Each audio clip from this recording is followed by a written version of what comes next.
Chapter 201, Black Chi Yuan. The news that three titled Douluo had led a team to the corruption point and returned defeated exploded through Heaven Do City like a bomb.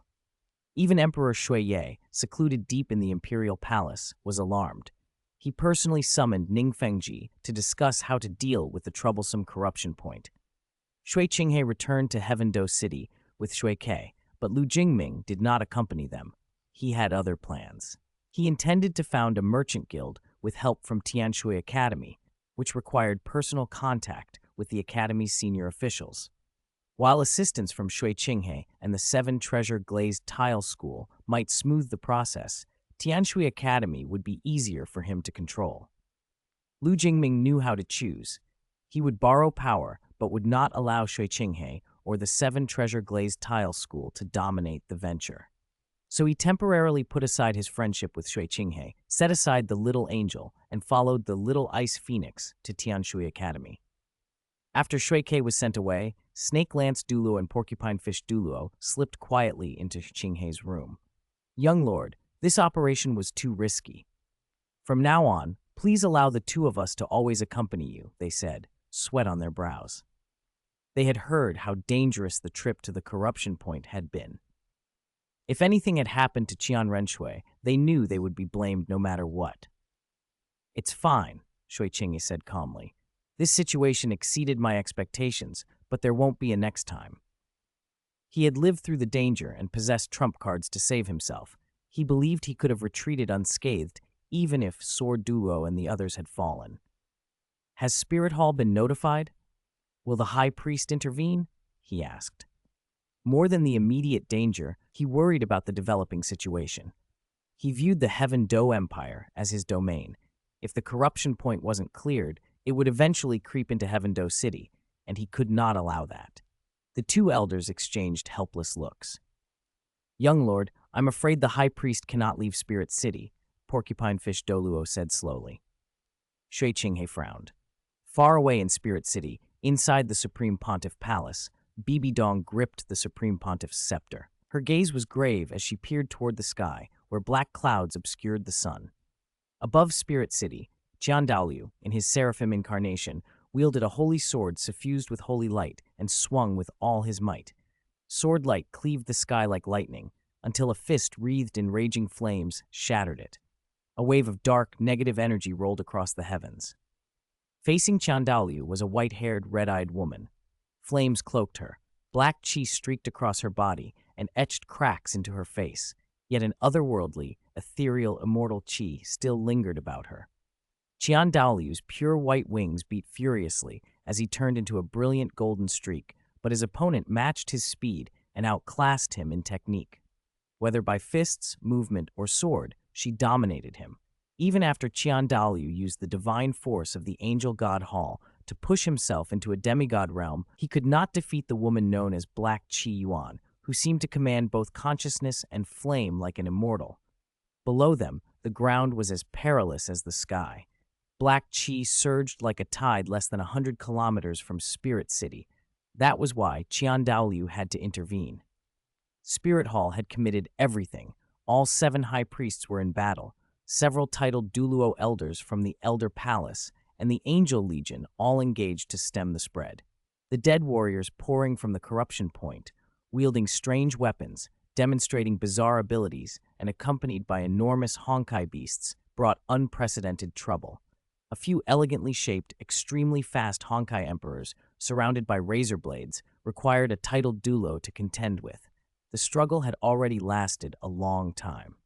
Though the spread had been temporarily curbed and many treasures, including precious spirit bone, were recovered, most of Spirit Hall's combat power was tied down. Most crucially, Angel Douluo Jian Daoliu had not been able to defeat the core of the corruption point, Black Chi Yuan. Until she fell, the corruption point would continuously gather negative energy, spawning dead warriors and Honkai beasts in an endless tide. Jian Daoliu had exhausted himself. Even the divine force left by the angel god only let him attain a demigod domain temporarily, and it still wasn't enough. The two sides had reached a stalemate.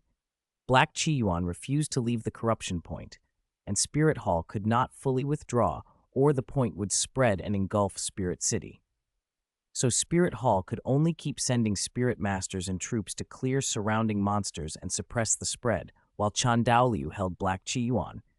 Because, besides him, no one in Spirit Hall could face her. At that moment, Black Chi Yuan, wearing the gauntlets of the void, compressed flame into a single devastating blow. A phoenix cry tore across the sky. From her palm, a fiery phoenix, swaddled in black chi, burst forth like a burning meteor and struck Seraphim Chandaoliu. Flame and impact coalesced into a gigantic black-red fireball that dazzled the heavens. Chandaoliu's figure slammed backward, his golden light flickering as he fought to resist the inferno. High Priest! Gold Crocodile Douluo, clad in golden armor, surged into the sky. He saw Chandaoliu clutch his chest and noticed the High Priest's aura had visibly dropped. Clearly the recent blow had wound him badly. Retreat for now. Leave the Angel Legion to guard. Don't go deeper, Chandaoliu said solemnly. Even facing his old comrades Tang Chen and Bosaishi, he had never felt such pressure. Against Black Chi Yuan, his accumulated combat skill and instincts seemed to fail. Only his spirit power and borrowed divine force allowed him to hold on. He knew this fragility could become fatal if the corruption point grew stronger. If he died here, Spirit Hall would fall into ruin. He could not take that risk, not out of fear of death, but because his life carried a mission he could not abandon. It looks like the plan must be interrupted. I'll have Shuer begin her God position assessment early. I wonder if she's ready, he murmured, exhaustion on his face. Gold Crocodile Douluo's expression changed drastically. He knew what Chandaoliu meant. For Qian Renqui to attempt the God position assessment, the High Priest of the Angel God would have to make a sacrifice. Although he had long wished he could die in her place, he was old and his days were few, he lacked the qualification. Chandaoliu placed his fate in Shuer's hands. This is my destiny. I have no complaints. Everything is for Shuer, for the legacy of the Angel God, Chandaoliu said, silencing further protest. In the Supreme Pontiff Palace, Bibi Dong watched Chandaoliu be driven back. Her eyes glittered with curiosity and a certain solemnity. She was wild by nature. If Spirit Hall were destroyed, it would suit her. Yet Spirit Hall still had value for the moment and could not be sacrificed before she achieved her own goals. She turned to Chrysanthemum Douluo and Ghost Douluo. Send more forces. Stop the corruption point from spreading. Inform me immediately if anything changes, she ordered. Yes, Supreme Pontiff. They bowed and left. Although their strength did not match the High Priest's, as Peak Douluo, they were among the strongest titled Douluo elders and would now join the fight. Far to the south, in the gloomy Slaughter City, a tremendous power erupted. A pillar of flame shot into the sky like a beast breaking its cage, tearing through surface, binding and soaring upward as if to pierce the heavens. The Slaughter King, clad in blood red with bat wings unfurling, clutched the Asura demon sword. His face was grim, furious, and unwilling, as he glared at a white-haired youth opposite him who held a great flaming sword. With one casual strike that had already destroyed the Slaughter City, he had painstakingly controlled. The youth had turned countless lives to ash. The Slaughter King roared, fury and helplessness in his voice. With a hatred-fueled swing, the Asura demon sword unleashed blood-red sword chi toward the white-haired youth. The youth's face was cracked but expressionless. A cold aura washed out like an instant chill, and he slowly raised his blazing sword. Flames leapt like a prairie fire, instantly turning Slaughter City into a sea of fire. Those caught in the inferno, many heinous denizens of the city, were consumed by surging negative energy. They lost their will and became puppets, joining the ranks of dead soldiers and Honkai beasts. The crimson great sword burned so high it dwarfed the Asura demon sword's light. The two weapons clashed like colliding stars. The impact ripped the air away for hundreds of meters, creating a terrifying vacuum zone. The Slaughter King stared in disbelief. He held the Asura god's divine artifact. Few weapons rivaled it, but now it was blocked by a red great sword he had never seen. Could it be a divine artifact too? Then, amid the raging heat, a trace of cold quietly appeared. The Slaughter King looked down. His feet had been frozen by ice that had formed under him. Under such inferno, ice seemed impossible. This opponent could command two extreme forces at once, fire and ice, each immensely powerful. How could such a person exist? The black-clad youth, Black Kevin, remained expressionless. He applied a slight force, and the Skyfire greatsword slashed down. A towering flame sword Chi hurled the Slaughter King away, splitting Slaughter City in half. A colossal white beast erupted from the earth with a roar that brought winter upon the land. An endless blizzard tossed everything within tens of kilometers into ice and snow. The beast was 100 meters tall, armored in pitch-black plates and crystalline ice, resembling a wild boar with razor-like ice armor. The Emperor-class Honkai beast Parvati had arrived. Black Kevin lightly landed on Parvati's head, the Skyfire greatsword pointed at the Slaughter King. His hollow eyes held only ruin. The Slaughter King, furious, poured on the Asura god's divine force. Blood-red sword Chi rent space, shattered mountains, and turned an area of tens of kilometers into battlefield. Thankfully, Slaughter City was in the wilderness. Only a few unlucky souls were caught in the carnage. The earth-shattering clash drew Spirit Hall's attention along with other spirit masters. At sea, monstrous waves stirred. A colossal whale, crusted in brilliant sapphire and over 200 meters long, roared and drove blue ripples outward as the ocean boiled. Another mass of deep blue ripples suddenly contested the whale's power. The water turned into a colossal whirlpool whose suction bound the giant whale. At the whirlpool's center was a creature with 9 water-formed snake heads, emitting chilling black chi and killing intent. That's the deep-sea demon whale king. Who can suppress it? Demon Soul Great White Shark King, Bai watched from afar in human form. 2 colossal beasts battled at the depths. The deep-sea demon whale king, once invincible in the ocean and nearly a god-positioned powerhouse, and an unknown enemy overpowering it. The deep-sea demon whale king's body had become a divine body after 9 heavenly tribulations. It had even once contended with the sea god Poseidon. And yet here it was bleeding, losing ground beneath a blue beam containing oceanic power that pierced its indestructible demigod body. Facing such peril, it struggled and fled to the depths. Bai did not linger. She led her terrified clan members and swam toward Sea God Island, intent on warning the island's defenders. If Lu Jingming had been present, he would have recognized the attacker, Osir, the demon god of the whirlpool. Osir did not pursue the fleeing whale. Instead, it moved on to absorb the ocean's negative energy. Because the sea is fluid, Osir behaves like a mobile corruption point. It drifts toward concentrated negative energy. On Sea God Island, Sea God Douluo held a golden scepter, her red dress like fire and silver hair like a waterfall. Her brow tightened as she sensed a powerful danger from the ocean depths.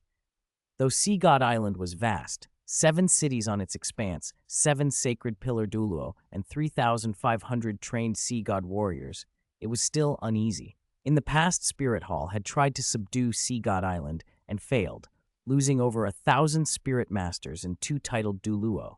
Even the deep-sea demon whale king had never dared invade Sea God Island lightly. Bosaichi's ominous premonition strengthened. She looked at the darkened sky and then realized the demon soul Great White Shark clan was approaching Sea God Island. The devil spirit, Great White Sharks, were fierce spirit beasts, but allies of the sea god and the island's mounts. High Priest, it's bad. The deep-sea demon whale king has been defeated. Demon soul Great White Shark King Bai cried as she rushed onto Sea God Island, human form discarded as she raced straight for Bosaichi. Chapter 202, Pink Fairy. Young Miss the Sea God warriors on Sea God Island did not stop Xiao Bai. She wasn't just the sea god's mount and a friend of the island. She was also a powerful 100,000-year spirit beast.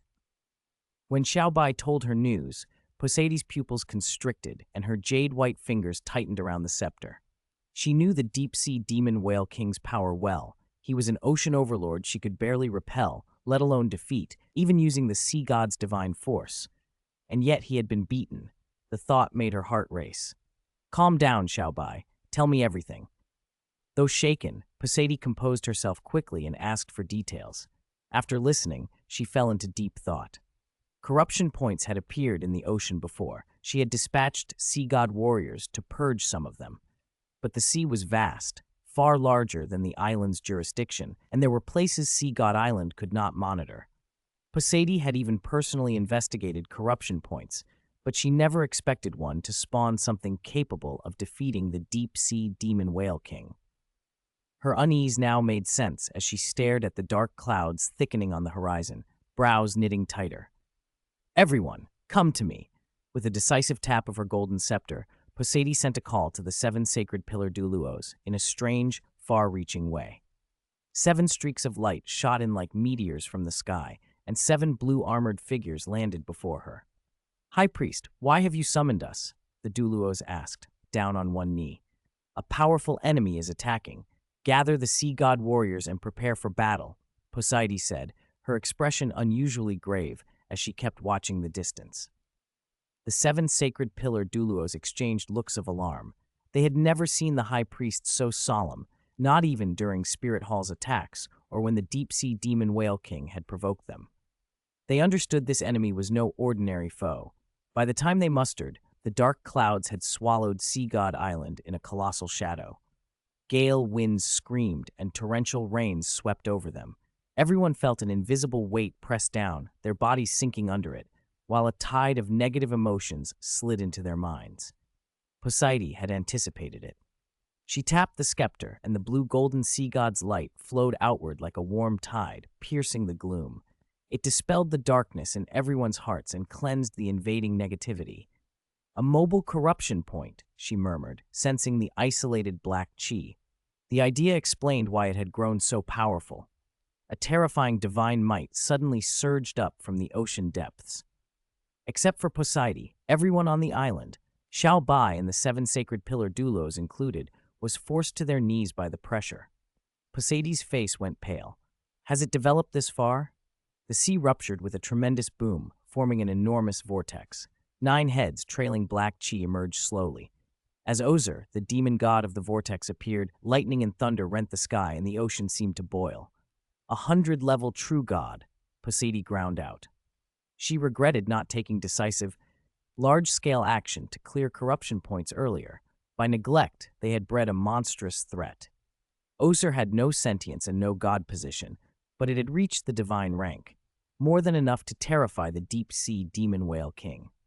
This moving corruption point had likely absorbed many others to hatch such a being. Though inferior to a true divinity with a god position, Ozer commanded vortex authority, making it nearly invincible across the ocean and beyond. Regret was useless now. Poseidon drew a deep breath, forced her emotions down, and raised her scepter. She poured the sea god's divine force into the water, trying to wrest control of part of the ocean from Ozer. The seawater swelled and condensed into a 1,000-meter sea giant. The giant seized a trident of condensed water and thrust it at Ozer. Ozer's 9 heads rose, blue orbs of light condensed in the air. Beams of water element energy, laced with vortex divine force, lasered into the sea giant and blew great holes in its form. The blast's shockwaves hit Sea God Island. The ground shuddered and roars echoed. With Sea God's light supporting them, the 7 sacred pillar Douluos broke free from the divine might's suppression. They rushed to prevent the fallout from wrecking Sea God Island. They couldn't join the front line of the duel, but they could protect the island's people. Poseidon, seeing the danger, activated the Sea God barrier by right of her office. A blue-golden shield spread and enveloped the island. Still, Ozer was relentless. The vortex, like a ravenous beast, swept at the sea giant. Even while wielding demigod strength, Poseidon began to be overwhelmed. Just as things grew desperate, a soft exclamation sounded from deep within Sea God Island, and a dazzling golden light streaked out like a bolt. In an instant, the sea giant was swallowed by the vortex, and Poseidon was hurled back by a divine blast of pure water element. Her red robes were soaked in blood, turning that bright color into a tragic, terrible beauty. High Priest! The 7 sacred pillar Doulos were stunned. They had never seen Poseidon so disheveled, not even against the deep-sea demon whale king. Then a golden light meteor halted before her. The sea god trident, the sea god! Poseidon wiped the blood from her mouth and recognized it. The sea god could not personally intervene, and the divine sense clone that selected inheritors could not easily interfere, but the divine artifact, the sea god trident, was different. The trident had come. She seized it without hesitation. With the sea god's blessing, even though she was not the sea god's inheritor, she could wield the artifact, itself almost a super divine artifact. Grasping the trident, Poseidon unleashed her sea god domain and renewed her battle for dominion of the sea. Whoever controlled the ocean would win. The clash turned white hot. Mountains fell and seas roared. Terrifying energy ripples scattered nearby sea soul beasts into fleeing exodus. You truly are a naughty child, making such a mess of this world. Elysia, the pink-haired young miss, had just arrived in this world and immediately sensed intense battle fluctuations everywhere. She even caught a faint trace of a familiar aura. Opening her dreamy blue eyes slowly, she spoke with a faint reproach. I don't deny it, my cute and charming, beautiful and pure pink fatty, Lu Jingming answered, spreading his hands. He never pretended to be a saint. He was an ordinary man with ambitions and a little luck from an opportunity. Even if you praise me, I won't be happy, Elysia said, but her narrowed eyes and the wry smile on her lips betrayed her. Mobius is here too, Elysia. She'll be happy to see you, Lu Jingming added, glancing at the narcissistic pink fatty. Elysia's figure was perfect, but he still thought of her as Pink Fatty. The nickname had stuck. I always feel like you're thinking something rude about me. Elysia put her hands on her hips and shot him a glare. Her intuition told her Lu Jingming had indeed been thinking ill of her. If Mobius is here, I wonder if she'll wear that pink dress I gave her to welcome me, Elysia mused, looking pleased. No way. Not unless you get Eponia to persuade her, Lu Jingming said helplessly. The image of Mobius in a pink dress unexpectedly moved him, much to his embarrassment. You should call me Sister Eily. You're so impolite. Elysia rolled her eyes and pinched Lu Jingming's cheek, kneading it until his handsome face distorted amusingly. Stop it, pink fatty. He gritted through his teeth. He shouldn't have raised Elysia's spirits this high. Now she was bullying him. Elysia stiffened as if struck. That's too much. How can you give a beautiful girl such a nickname? Where am I fat? Her playful grip tightened, anger bubbling over at being called Pink Fatty. If you still want to see Eden and the others, you'd better show me some respect, Lu Jingming replied, barely holding his ground. Being bossed around by a girl would ruin the impression he'd carefully cultivated at Tianshui Academy. He didn't want Shui Binger or others seeing him like this. Oh, don't be angry. Getting angry makes you old.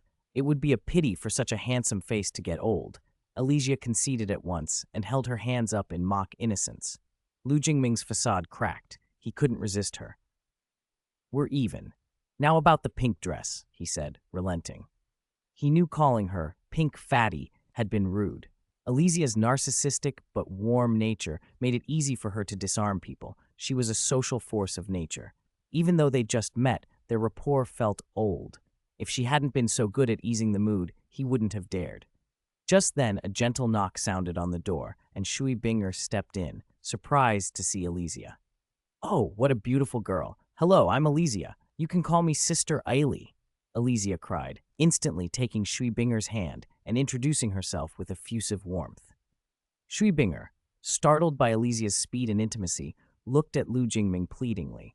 She was used to Tianshui Academy's standards, a girls' academy that prized beauty highly, but Elysia's purity and elegance still left her breathless.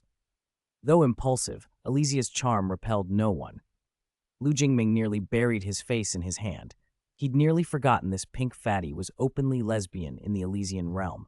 He would have to keep all the girls on guard. All right, Eily, don't scare her, he said, helping Shui Binger. Sister Eily, hello, I'm Shui Binger, the girl said politely. Elysia immediately eased up, and Shui Binger, relaxed, called her sister, which made Elysia beam. Shui Binger, a lovely name. It suits you, Elysia praised. Shui Binger's real reason for visiting was practical. Lu Gongzi, my aunt has recovered. She wanted to thank you in person, but she still needs to recuperate, so my mother insisted she rest. As for the Chamber of Commerce you asked to establish, we've already begun preparations. Lu Jingming nodded. Tianshui Academy had agreed, in gratitude for his saving Shui Minger, to provide people, labor, and funds to help set up the Chamber of Commerce. That's good. Elysia will stay here to oversee the chamber, he said, pointing to the pink-haired girl. He did not plan to micromanage operations. He entrusted the academy with day-to-day running, but he wanted a strong presence in charge.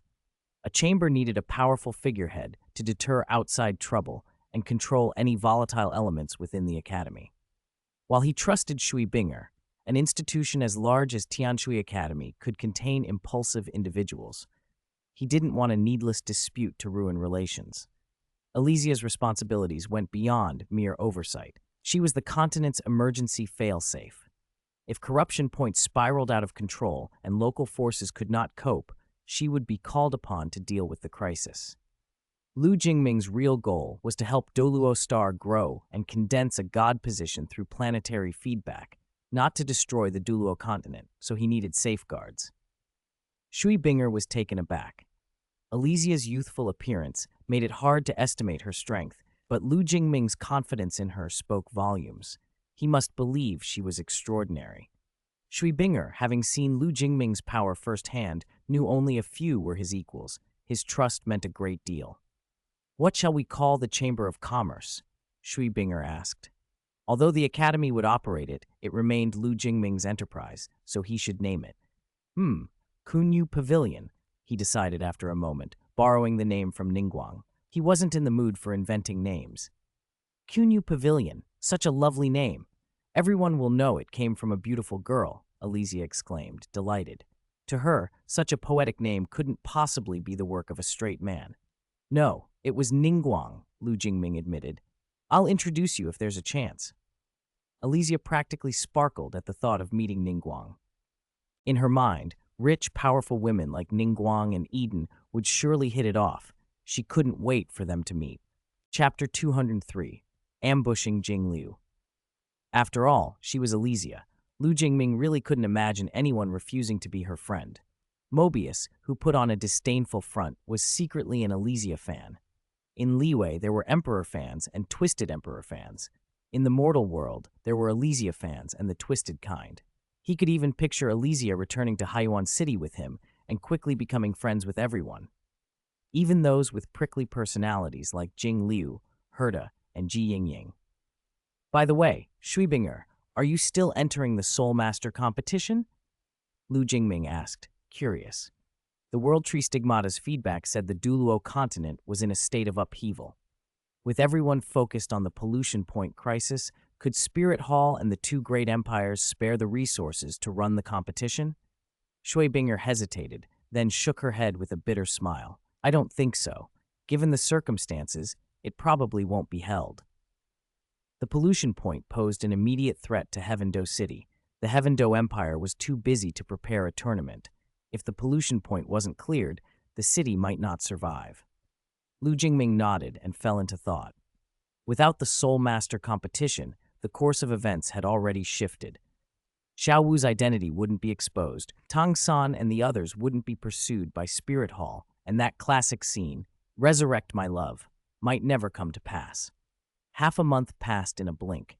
With full cooperation from Tianshui Academy, Shenfeng Academy, and Blazing Academy, the three elemental academies, Kunyu Pavilion rose rapidly. Lu Jingming stocked it with a large number of low-level spirit tools and simulated universe login devices from his storage tool for sale. There were also stigmata and some advanced spirit tools to be introduced later, but the low-level goods drew crowds immediately. In that time, Elysia adapted completely to this world and grew very close with the young women at Tianshui Academy, especially Shui Binger's team. Nearly everyone overflowed with affection for her. Even Huo Wu from Blazing Academy was taken with her charm, much to Feng Xiaoqian's envy. As expected, the Soul Master competition was forced to halt. The Heaven-Do Empire had gathered tens of thousands of troops and invited the Blue Lightning Tyrant Dragon Clan's Thunder Douluo Yuanzhen, along with Sword Douluo, Bone Douluo, Poison Douluo, and other powerhouses, to launch another massive strike on the pollution point. They'd hoped this formidable lineup would finally wipe it out. Reality was harsher. Thunder Douluo Yuanzhen and the Sword Douluo were seriously wounded. Tens of thousands of soldiers lost more than half their number, and the army fled in disarray. The pollution point had spawned even more powerful negative energy monsters over the past weeks. Replicas like Black Zhang, Lexuan, and Black King, both possessing titled Douluo-level combat power. Yuanzhen's spirit was by Black Jinxie's Dragon of Time and Black Gui's Silver Dragon, and the dead Dragon Wave Lycus further weakened him. He was gravely injured before he could exert half his strength. The sword Douluo endured a martial soul fusion skill, Holy Lance Bloom, and lost an arm before barely escaping with his life. Afterward, Ning Fengji brought the wounded sword Douluo to Lu Jingming, offering a stake in the 7-treasure glazed tile school's holdings within the Heaven Do Empire in exchange for Lu Jingming repairing the arm. Once Lu Jingming took that stake, Kunyu Pavilion instantly became one of the major merchant associations in the empire. With endorsements from the 7-treasure glazed tile school and Crown Prince Shui Qinghe, and given that the 3 elemental academies were not easy to provoke, no one dared challenge Kunyu Pavilion. Panic filled the Heaven Do Empire. Nobles packed their bags, ready to flee. In such a tense climate, who would still think about the Soul Master competition? Spirit Hall itself was under pressure from Black Qi Yuan. Qian Daoliu even considered recalling Qian Renshui and accelerating her god test. The Star Luo Empire fared a bit better. There were no colossal pollution points like Heaven Do's, but they were exhausted from cleaning peripheral contamination. The Heaven Do Empire could only deploy troops to mop up negative energy monsters around the outskirts to suppress the pollution point's spread. As long as they didn't venture into the core, they wouldn't be attacked by the most powerful replicas. It was a temporary fix, but with the core unchecked, the threat would only grow. They had already committed their top forces once and barely escaped total annihilation. All they could do now was hold the line and prepare contingency plans to abandon Heaven Do City if needed. By then, Lu Jingming had decided to return to Haiyuan City. His initial reason for coming to this parallel Douluo Continent had been to watch the Soul Master competition and enjoy the spectacle. Now that it was cancelled and Tang San likely wouldn't participate, with his father Tang Hao on the verge of death and Tang San hiding in the ice and fire yin-yang, while trying to dispel Black Xiadi's death power, Lu Jingming's interest faded. He said goodbye to Shui Binger and the others, left Elysia in this world, and headed back. He stopped in the alternate space where Thousand Realm, One Ride was kept, patted the Herta puppet guarding it, and slipped away before the puppet could pull out the crystal great hammer hidden under its skirt. No sooner had he left the alternate space than Mobius appeared, blocking his path. She frowned and scrutinized him from head to toe. "You summoned her?" she asked, though her expression suggested she already knew the answer. Lu Jingming's mouth twitched at how deep her fan instincts were. She'd tracked him by his aura. He grinned. "You've come at a good time. Here, this is a gift she asked me to bring you." He produced a pink dress from his storage tool. It looked like it would fit Mobius perfectly. Mobius's face betrayed a twitch at the sight of it. Through clenched teeth, she said, "Keep it and wear it yourself," then turned and left. Lu Jingming caught a fleeting smile on her face as she walked away. "Tsundere isn't in style anymore, little snake," Lu Jingming muttered to himself, amused. Mobius was clearly happy, but pretended otherwise. She probably guessed Elysia was in a parallel world as well, and wasn't desperate to meet her. Knowing Elysia was here was enough. Back at St. Freya Academy, Lu Jingming found Jing Liu sitting alone in a pavilion with a pot of wine. He walked over and, without hesitation, snatched the pot and drank straight from the spout. Jing Liu's fingers twitched. She restrained the urge to draw her sword. This disciple was brazen, openly treating his master like a target to pester. "Teacher, drinking alone is boring. I'll keep you company." Lu Jingming wiped wine from his mouth. He didn't drink much and his tolerance was low, but Jing Liu's wine was excellent. "By the standards of this world, you're not even an adult yet," Jing Liu said as she took back the spirit pot. The pot was a spirit tool, able to improve the wine's quality, a special item Herta had made at Lu Jingming's request as a display of filial respect for Jing Liu. The way Lu Jingming and Herta dealt with favors was peculiar. Sometimes he asked her for help, other times she came to him. They both vied to be the one owing the favor. It had become a private game. Lu Jingming let the alcohol loosen him.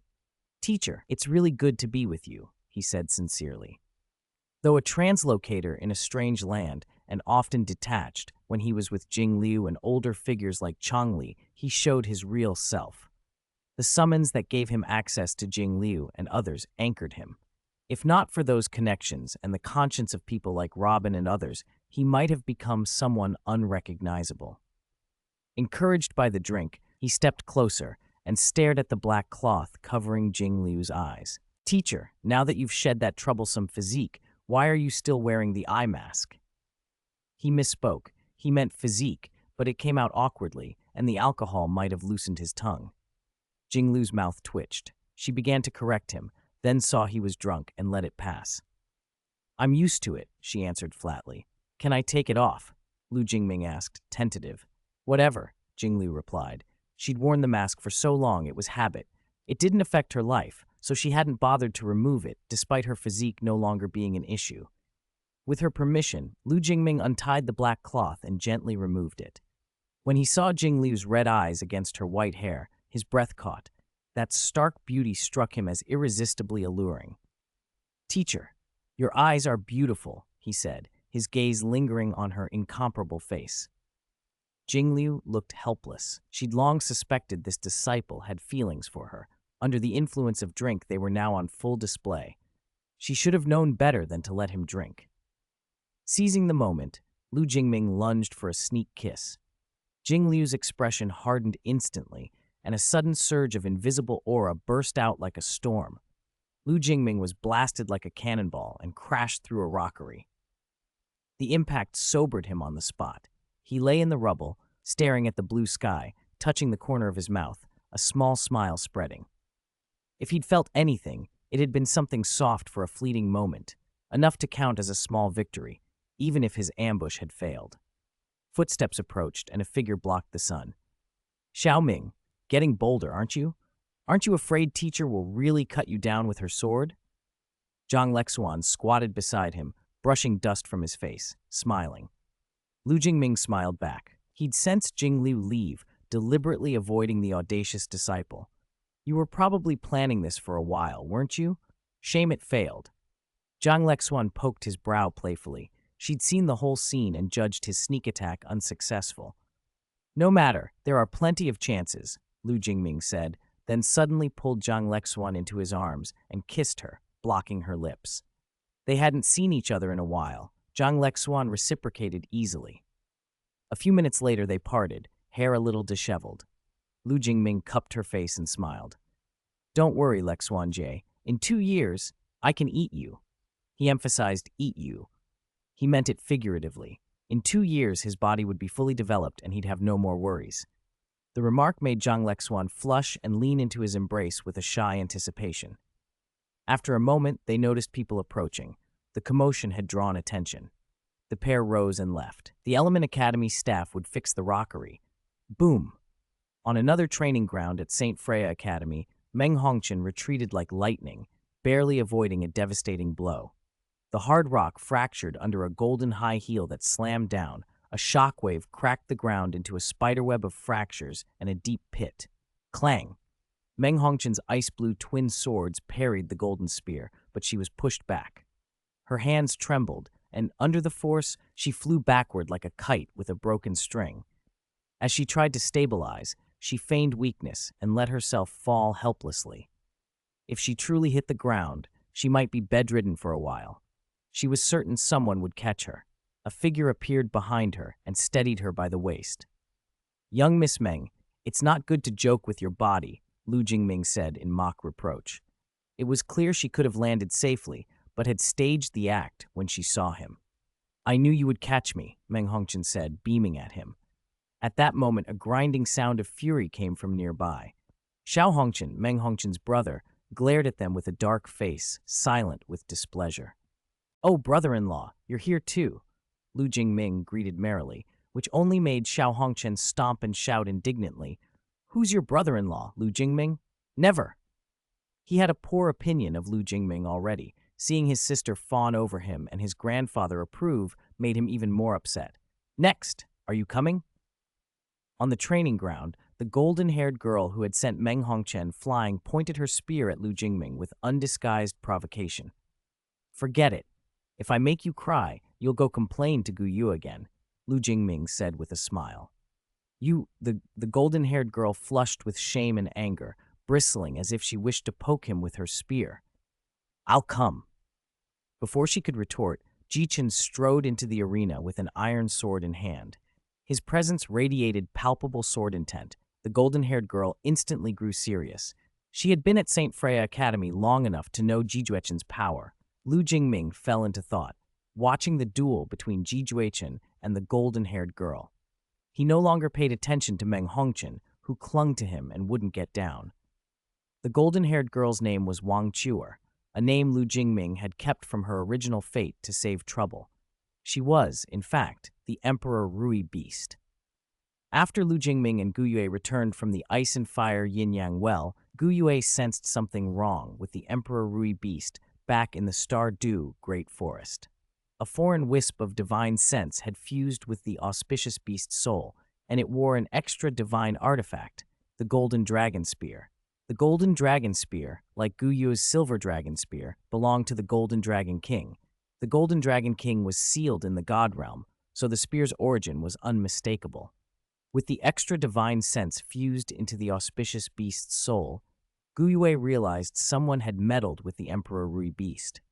She reported it to Lu Jingming and relied on him to investigate. Lu Jingming was not surprised. He recognized who was behind the plot as soon as Gu Yue told him. Wang Chuer, Chapter 204, Miss Herda's First Kiss. When Gu Yue learned from Lu Jingming that sea god Tang San was behind the plot involving the Emperor Rui Beast, she wasn't surprised. Her intelligence had already pointed her that way. What shocked her was Tang San's ruthlessness. The divine sense fragment fused to the Emperor Rui Beast turned out to be part of Tang San's daughter's soul. Even a tiger would not devour its own cubs, yet Tang San had split his daughter's soul apart just to manipulate the Emperor Rui Beast. That cruelty made Gu Yue's wariness of Tang San peak. What wouldn't someone do if they could be that cruel to their own child? If a man like that was targeting the Emperor Rui Beast, how could she not fear for her safety? The Emperor Rui Beast's insistence on transforming had been driven by Tang Wutong's divine sense fragment. Faced with that, Lu Jingming suggested fighting fire with fire, playing a careful game of wits with Tang San so that Tang San would lose both his daughter's fragment and his forces.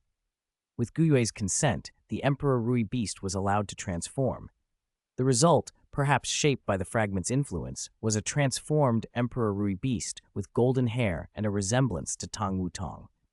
Di Tian wanted Gu Yue to name her, but Gu Yue let Lu Jingming decide. Lazy as ever, he named her Wang Chuer. Gu Yue took Wang Chuer into St. Freya Academy. Keeping her close was the only way Gu Yue could be at ease. Tang San had already set his sights on the Emperor Rui Beast, and no one knew what other insidious moves he might make. Lu Jingming's reasoning was simple. Wang Chuer and Wang Donger were not the true Tang Wutong. The real Tang Wutong's memories and soul had long been under Tang San's control. As long as Wang Chuer didn't sacrifice herself or act destructively, once she grew strong enough, even if Tang San tried to reawaken Tang Wutong to replace her and seize the Emperor Rui Beast's luck and destiny, it would come down to who held the greater power. Tang Wutong was born in the God Realm, a daughter of a god king with a noble bloodline and a formed divine sense, something only a divinity had, though she had not yet become a true god. If Wang Chuer became strong enough, there remained a chance to turn the tables. Wang Donger was the most pitiful. Her body belonged to Tang Wutong, but her experiences, her love, and everything she had lived through would eventually be taken away by Tang Wutong. The original Wang Donger had died in the Changkun Asking Love Valley. What emerged afterward was Tang Wutong. Strictly speaking, the three souls had originated from the same source, but their memories and personalities diverged. Could they truly be called the same person? Lu Jingming thought it debatable. He compared it to the case of a certain pure love war god who rushed at tree warriors and only recognized the soul.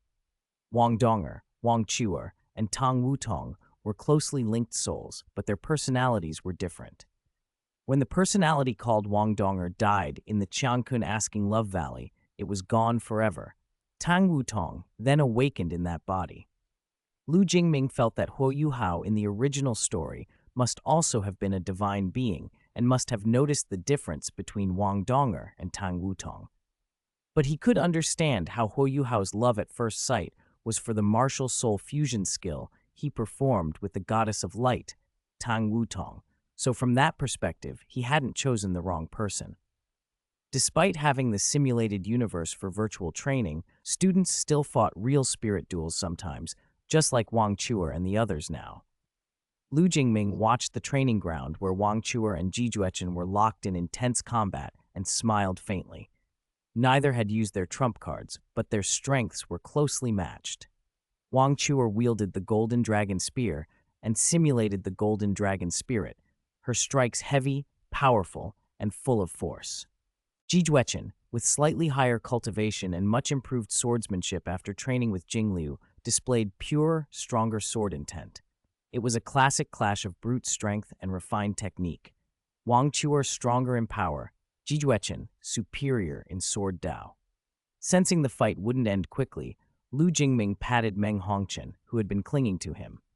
"Meng, I've got something else to do. I'll play with you later." "All right." Meng Hongchen's reluctant eyes followed him as she released her arms. As Lu Jingming passed Lan Susu and Lan Luoluo, who were also watching, he ruffled both their heads, then reached toward Ye Gai's golden hair. But she widened her eyes and dodged. Seeing Ye Gui made Lu Jingming think of Qian Renshui. He was curious if the two were connected. In this world, Qian Renshui's god position had been shattered 10,000 years ago, and she remained at rank 89 for the rest of her life. Mischievous thoughts crossed his mind, but Lu Jingming had no intention of revealing parallel worlds. This experiment was a success. I did feel the feedback. Now I just need to wait for the fruit to mature, and the god position will naturally condense. He walked into Miss Herda's laboratory and found her presiding over her domain, her usual witch's outfit, the brim of her hat tilted, long legs and black stockings elegantly crossed, surrounded by a bustle of Miss Herda puppets. "Oh, planning the second phase?" she said lightly. "I told you, the divinities in this world are mediocre. As for that sea god, I have plenty of ways to deal with him. You're being too cautious." Miss Herda had already analyzed this world thoroughly, including the god realm. She even worked out a method for the god realm to ascend and form a god star. Though she'd lost the path of erudition's power and was no longer an erudition emissary, she was still a genius. For her, the paths and breakthroughs the divinities had sought for ages were things she discovered quickly, which is why she dismissed them as mediocre. They wasted time and clung to old ways. It was boring. Lu Jingming didn't argue. He knew he had been too cautious about the god realm and Tang San. Facing the god realm head-on with his current strength would be risky. But sometimes a direct confrontation wasn't necessary. A genius like Miss Herda had countless methods and could limit Tang San's actions. "It's confirmed now. Planetary feedback can condense a god position," Lu Jingming said, holding out his right hand. The stigmata on the back of his hand shimmered with emerald green divine light. The embryonic god position proved his direction was right. We just need to clear the tainted points and convert a large amount of negative planetary energy into positive energy. Then the planet will evolve, and I'll be able to condense a god position on the level of a god king. Lu Jingming smiled. The feedback from a single planet could produce a god king's god position. He was already planning a second god position. This Douluo Continent was in his sights. He also had to handle Tang San. Beyond his own godhood, he wanted to help others, Zhang Lexuan, Shu Juju, Meng Hongchen, and even people of Haiyuan City reach godhood, given the chance. It was the idea that when one person attains the Tao, even those close to him rise. He wouldn't mistreat those who followed him. "So I'll leave the next steps to you, Miss Herda." "No problem. Beg me. I beg you, supremely intelligent, unparalleled, and stunning Miss Herda." Lu Jingming praised in mock solemnity. He'd grown used to this routine. He also thought that next time she asked him for experiments, a few entreaties wouldn't be enough. She'd have to give him actual rewards. His gaze flicked back to Miss Herda's legs and stockings. With their rapport improving and the many unknowns he brought her, he thought he might even get a kiss. He'd kept restraint with the women of this world, but it felt acceptable to be a little bold with his summoned waifu. If he didn't make some bold moves, like the ambush he'd pulled before, Jingliu would always treat him as a disciple, not a suitor. The same was true of Ms. Herda. If he didn't act, she'd treat him as an interesting subject and lose interest once she'd researched him thoroughly. He wasn't a genius on her level, so he couldn't win her as a peer by talent alone. he'd have to try harder. Still, his true authority included many unknowns even Miss Herta couldn't fully analyze, so he needn't fear being discarded. And his aim wasn't just friendship. He wanted Miss Herta to be his partner, the kind who could bear children. Flattered, Miss Herta nodded. I'll block the God Realm's observation of this planet, and I'll give that sea god brother something to occupy him. Blocking observation might force Tang San into a corner, but Miss Herta planned to give him something else to do, so he'd have no time for this planet. Last time, with Mobius's help, she had seeded a contingency in the God Realm through Tang San's divine sense clone. If she could stir up the Golden Dragon King and distract Tang San further, dealing with him would become trivial. I have an idea, she added, and it might even add a powerful general to the world serpent. Hearing that, Lu Jingming remembered how she'd once provoked the Golden Dragon King to attack the seal in the forbidden land of the gods to divert Tang San's attention. A bright idea struck him. He activated his true force. As his true authority spread, a magnificent power that could turn the void into reality flowed from his palm. A bloom of flame flared, and from the fire a red gem gradually materialized, as if stepping out of non-existence into the world. No matter how many times I see it, it's still incredible. To make imagined things real, this is similar to the power of memory, but fundamentally different, Miss Herta murmured, interested. To her, Lu Jingming's power bordered on miraculous, perhaps as potent as an aeon.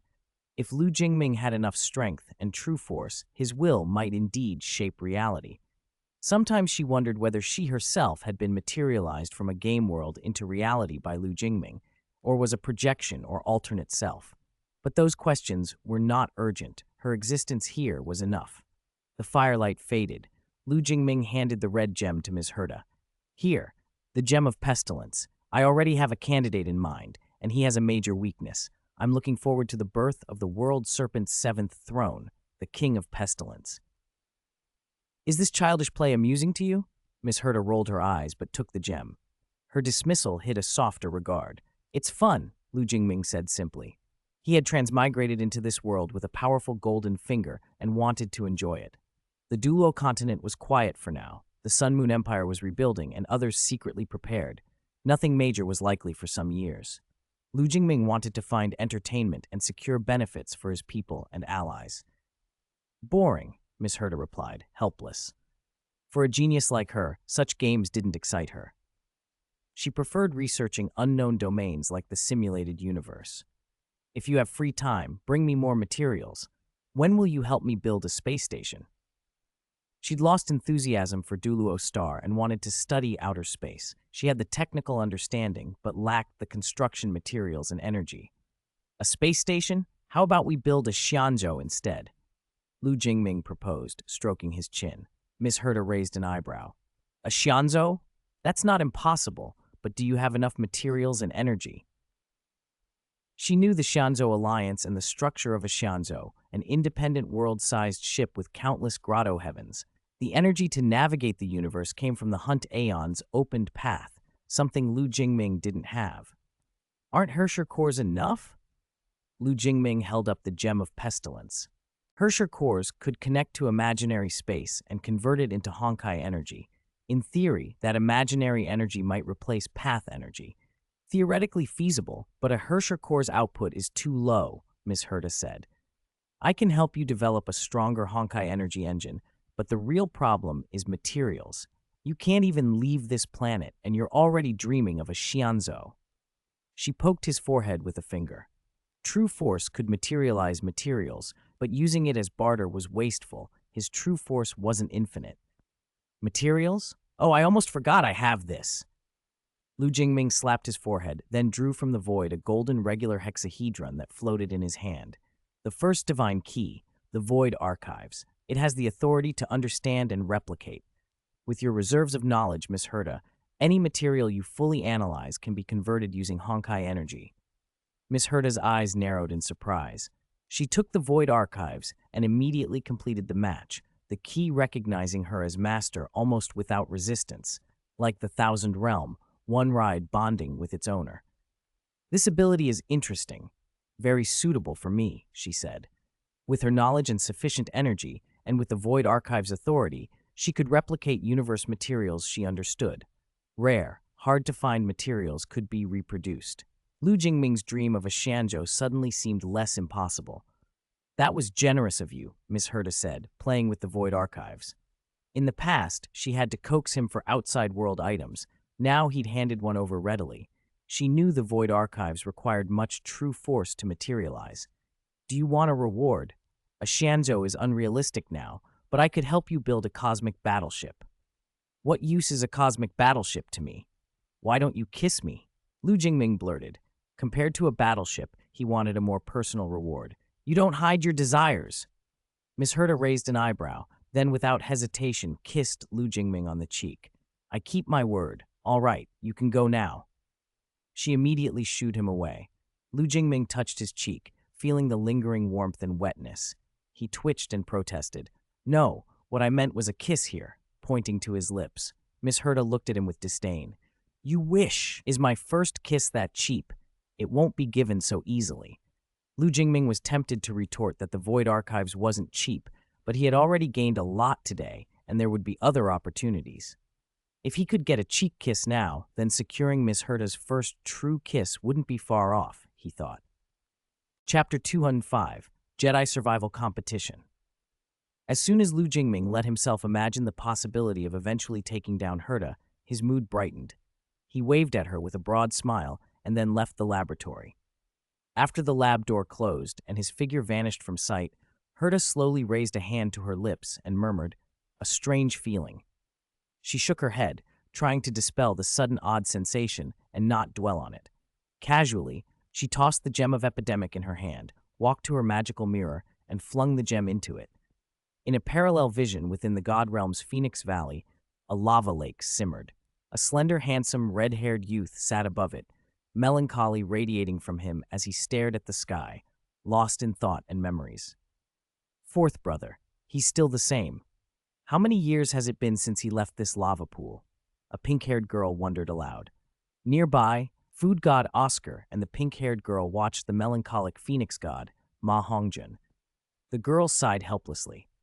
Oscar, feeling the same, sighed as well. Compared to Ma Hongjun, Oscar thought himself luckier. Although he was a second-rank god and therefore could not bring his family to ascend to the god realm, at least Ningrongrong might be able to ascend with him. Ma Hongjun, by contrast, had been forced to endure the pain of separation from the woman he loved. Ma Hongjun had once had the chance to inherit the fire god's first-rank god position, but his laziness cost him that opportunity. He settled for the Phoenix god's second-rank position instead. That single-rank difference was a world apart. Because he was only a second-rank god, he lacked the qualification to bring others to the god realm. Flender, who had raised him, could not ascend with him. Neither could his beloved Bai Chenxiang, who remained on the Douluo Continent to face a life of lonely aging. Oscar and the others could not fully comprehend the depth of Ma Hongjun's pain, but they could imagine it. Since ascending, Ma Hongjun had been hiding in the lava of Phoenix Valley, cultivating obsessively to numb himself and try to escape the anguish. Still, he often slipped into reverie and was trapped by memories. In this state, Fatty probably won't bother with us, Oscar said with a sigh. They had come hoping to pull Ma Hongjun out of his cultivation, to reunite and relive old camaraderie, but it seemed their trip had been in vain. Ningrongrong's eyes flashed with sadness. She had known separation and loss. Her father and two grandfathers were gone, yet she still had companions, while Ma Hongjun suffered alone. As Oscar and Ningrongrong turned to leave, they did not notice a red gem slip quietly into the lava. Ma Hongjun, absorbed in his pain, didn't notice their arrival or departure. His perception was shut off. He didn't see the purple Honkai energy seeping into the lava, blending with its fire element immortal chi, and then, following his breath, entering his body to be absorbed and refined by him. After a long while, Ma Hongjun finally drifted back from his thoughts. If only third brother could have helped me bring Chenxiang to the god realm. He inherited a god-king position. He clearly would have had the authority.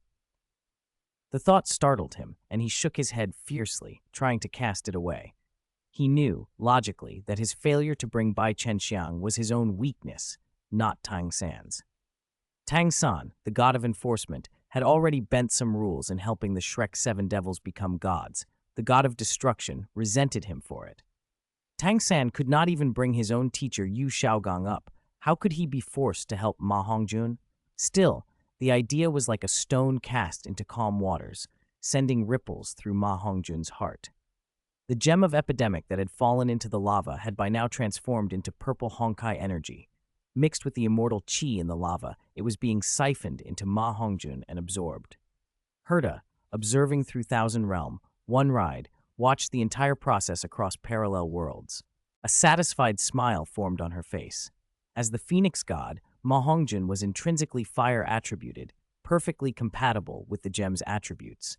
Paired with his deep-seated emotional wound, it wouldn't be long before a Herrscher personality emerged. A powerful Herrscher of Flame was about to be born in the God realm. Although Ma Hongjun's formal god position was second rank, years of relentless cultivation in the lava had pushed his strength to first-rank god levels. If a Herrscher transformation occurred, granting him mastery over molecular motion authority, and he gained Herrscher armor, he could very likely break through to God King power. Herrscher armor would elevate him to the peak of the God realm. This was precisely the gift Lu Jingming had been carefully preparing for Tang San. Lu Jingming would never willfully strengthen an enemy, but once a Herrscher took hold, the original self could not be assumed to remain intact. A Ma Hongjun transformed into a Herrscher would clash with the God realm. Even if the God realm eventually suppressed him, Lu Jingming's plan would have already set forces in motion. A single day in the God realm equaled a year in the lower realm. Suppressing a God King-ranked powerhouse would not be easy. Among the 5 God Kings, Sea God Tang San, God of Evil Ji Dong, and God of Goodness Lian were all newly promoted and were somewhat weaker in terms of foundation than the long-standing God of Destruction and Goddess of Life. Given Ma Hongjun's ties, Sea God Tang San and the other newly promoted God Kings, who had good relations with him, were the most likely to intervene. The God of Destruction might stay aloof, and the Goddess of Life would be even less inclined to act rashly. By the time the God realm suppressed the Herrscher of Flame, Lu Jingming's arrangements in the lower realm would likely be complete and the situation decided. Tang San would have very little time to react. Additionally, Herta would block the God realm's observation of the Douluo Continent, creating a long window of blind spots in the God realm's surveillance. This entertainment in the God realm was quietly brewing, and Lu Jingming felt no rush to plant the second world tree. First, he wanted to bolster the overall strength on the 2 Douluo continents. Some corrupted points were already dangerously powerful, those formed around his Haiyuan city, for example. Facing 1 or 2 of those, he might still improvise counters or ask Jingliu to handle them, but in general, the more high-level powerhouses on the Douluo continent, the better. The stronger the life forms on the planet, the faster the planet evolved, and the faster Lu Jingming could condense his god position. With that in mind, he planned a grand competition centered on the simulated universe, using prizes to indirectly strengthen selected powerhouses and have them work to his ends. A 100,000-year soul bone, a 100,000-year stigmata, or raising the cap on spirit ring ages, any of these could birth a powerhouse. For example, if Sword Douluo acquired a 100,000-year soul bone or stigmata, his strength would change catastrophically and help Lu Jingming clear more corrupted points. That strengthening would accelerate planetary evolution as well, killing several birds with one stone. For Haiyuan City, 100,000-year soul bones and stigmata were renewable resources. Distributing some as prizes was no great loss. Besides, staging a competition would pass some of the boring time ahead. The simulated universe was an extremely realistic virtual world, attracting spirit masters eager to train and test spirit abilities and even experiment with self-created techniques. It also drew nobles and merchants who weren't spirit masters. Within it, they could sample delicacies not available in real life and admire exotic, dreamlike landscapes. The simulated universe had become a stage for display. Advanced fashions, dazzling titles, and extravagant virtual lifestyles made gatherings of nobles feel like grand exhibitions of wealth. Lu Jingming had imported nearly every kind of game and entertainment he remembered from his previous life. And for the people of the Douluo Continent, who had few other amusements, the temptation was irresistible. They willingly paid to consume these experiences, and the simulated universe brought large profits to Haiyuan City. This change had social effects too. With abundant entertainment, bored nobles no longer had the leisure to bully commoners, and the atmosphere on the Douluo Continent had subtly improved.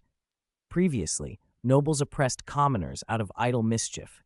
With better outlets, they no longer needed to risk running afoul of righteous spirit masters. The Shrek monitoring group's job got easier. Before, they scoured the continent catching nobles who oppressed the weak. Now, they concentrated on evil soul masters. Lu Jingming reasoned that much bad behavior stemmed from idleness.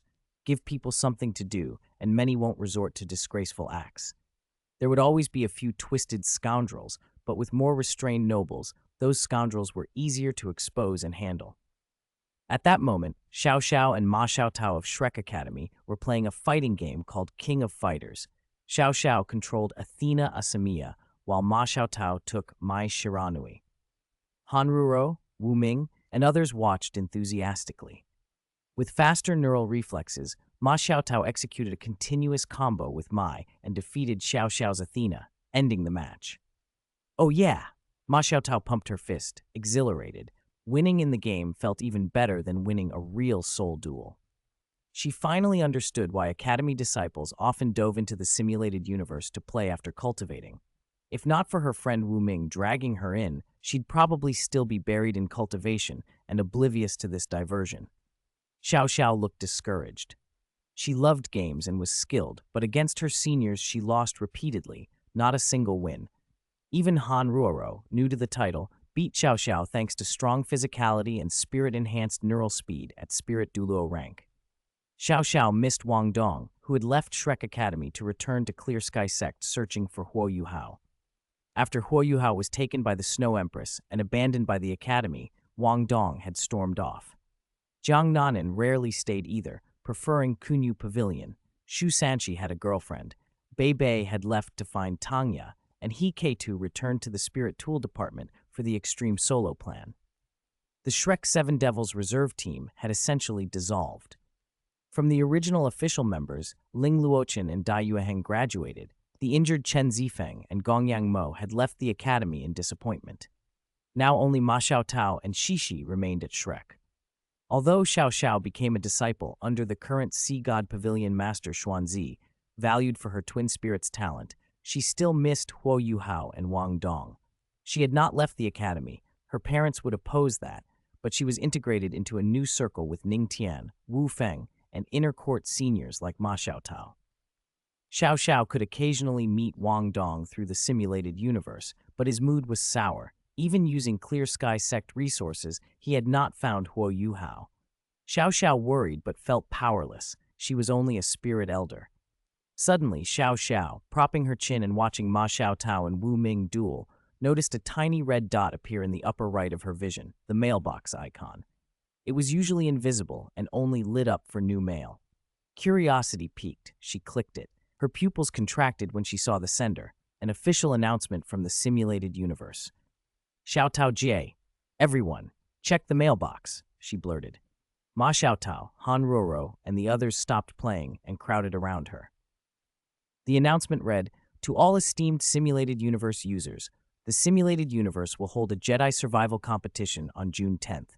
Competition rules, entry qualifications, and prizes are as follows." June 10th? That's next month. What's this? Ma Xiaotao's expression hardened as she read.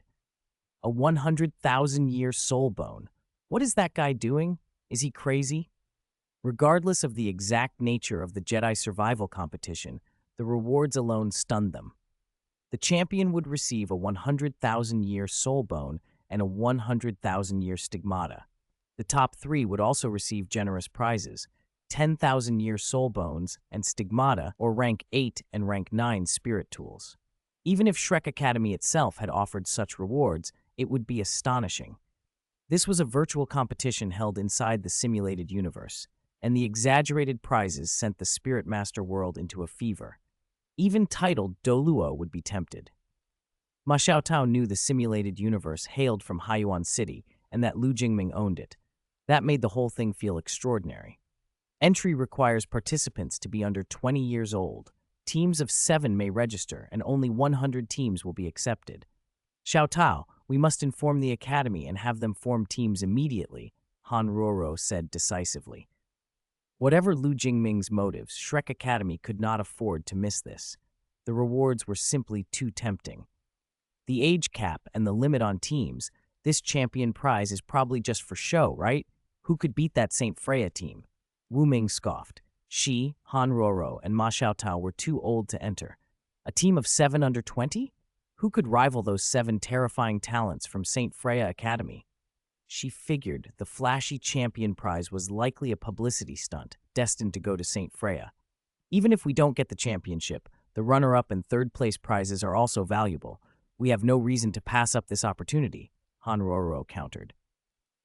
The second and third-place awards were themselves worth a small fortune, comparable to top prizes at previous all-continent Advanced Soul Master Academy tournaments. She believed Haiyuan City was sincere in holding the event, and the Jedi survival competition sounded compelling. Besides Shrek Academy, other major academies and various sects would surely join. The competition wasn't limited to academies. In short, the level of competition would far exceed past Soul Master tournaments. The strength of sects could rival or surpass academies. Chapter 206, Silly San Yuichi.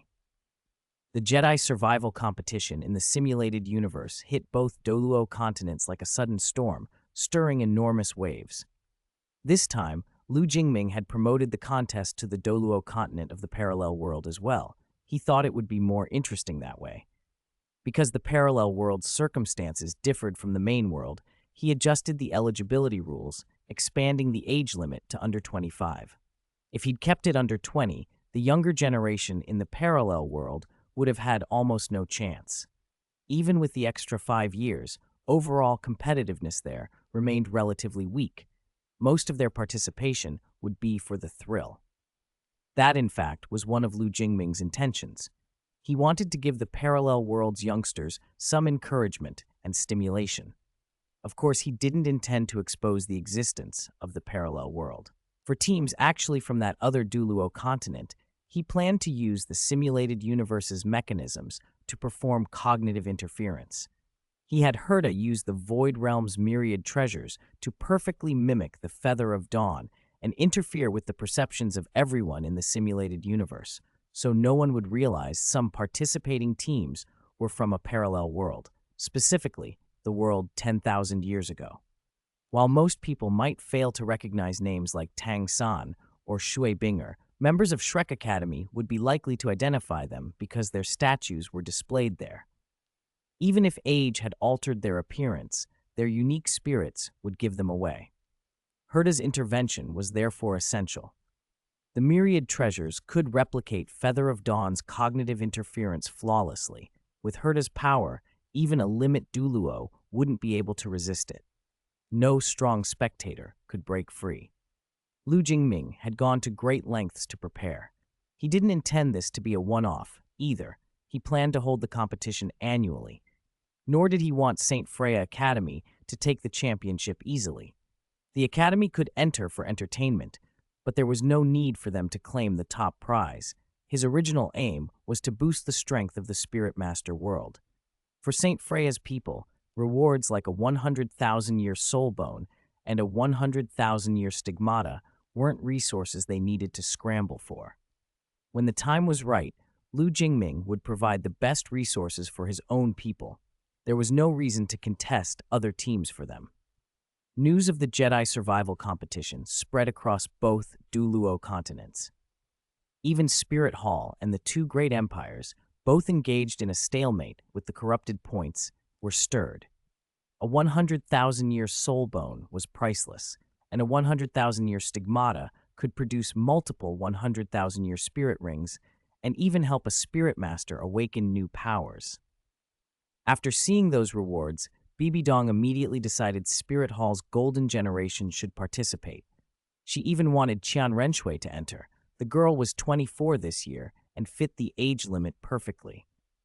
Bibi Dong stared at the listed prizes with a determination to win. Her Rakshasa god trial hinged on obtaining a 100,000-year soul bone and spirit rings. If she could secure the championship, her ascension to divinity would be greatly accelerated. Spirit Hall, already suppressed by Black Qi Yuan, desperately needed such a breakthrough.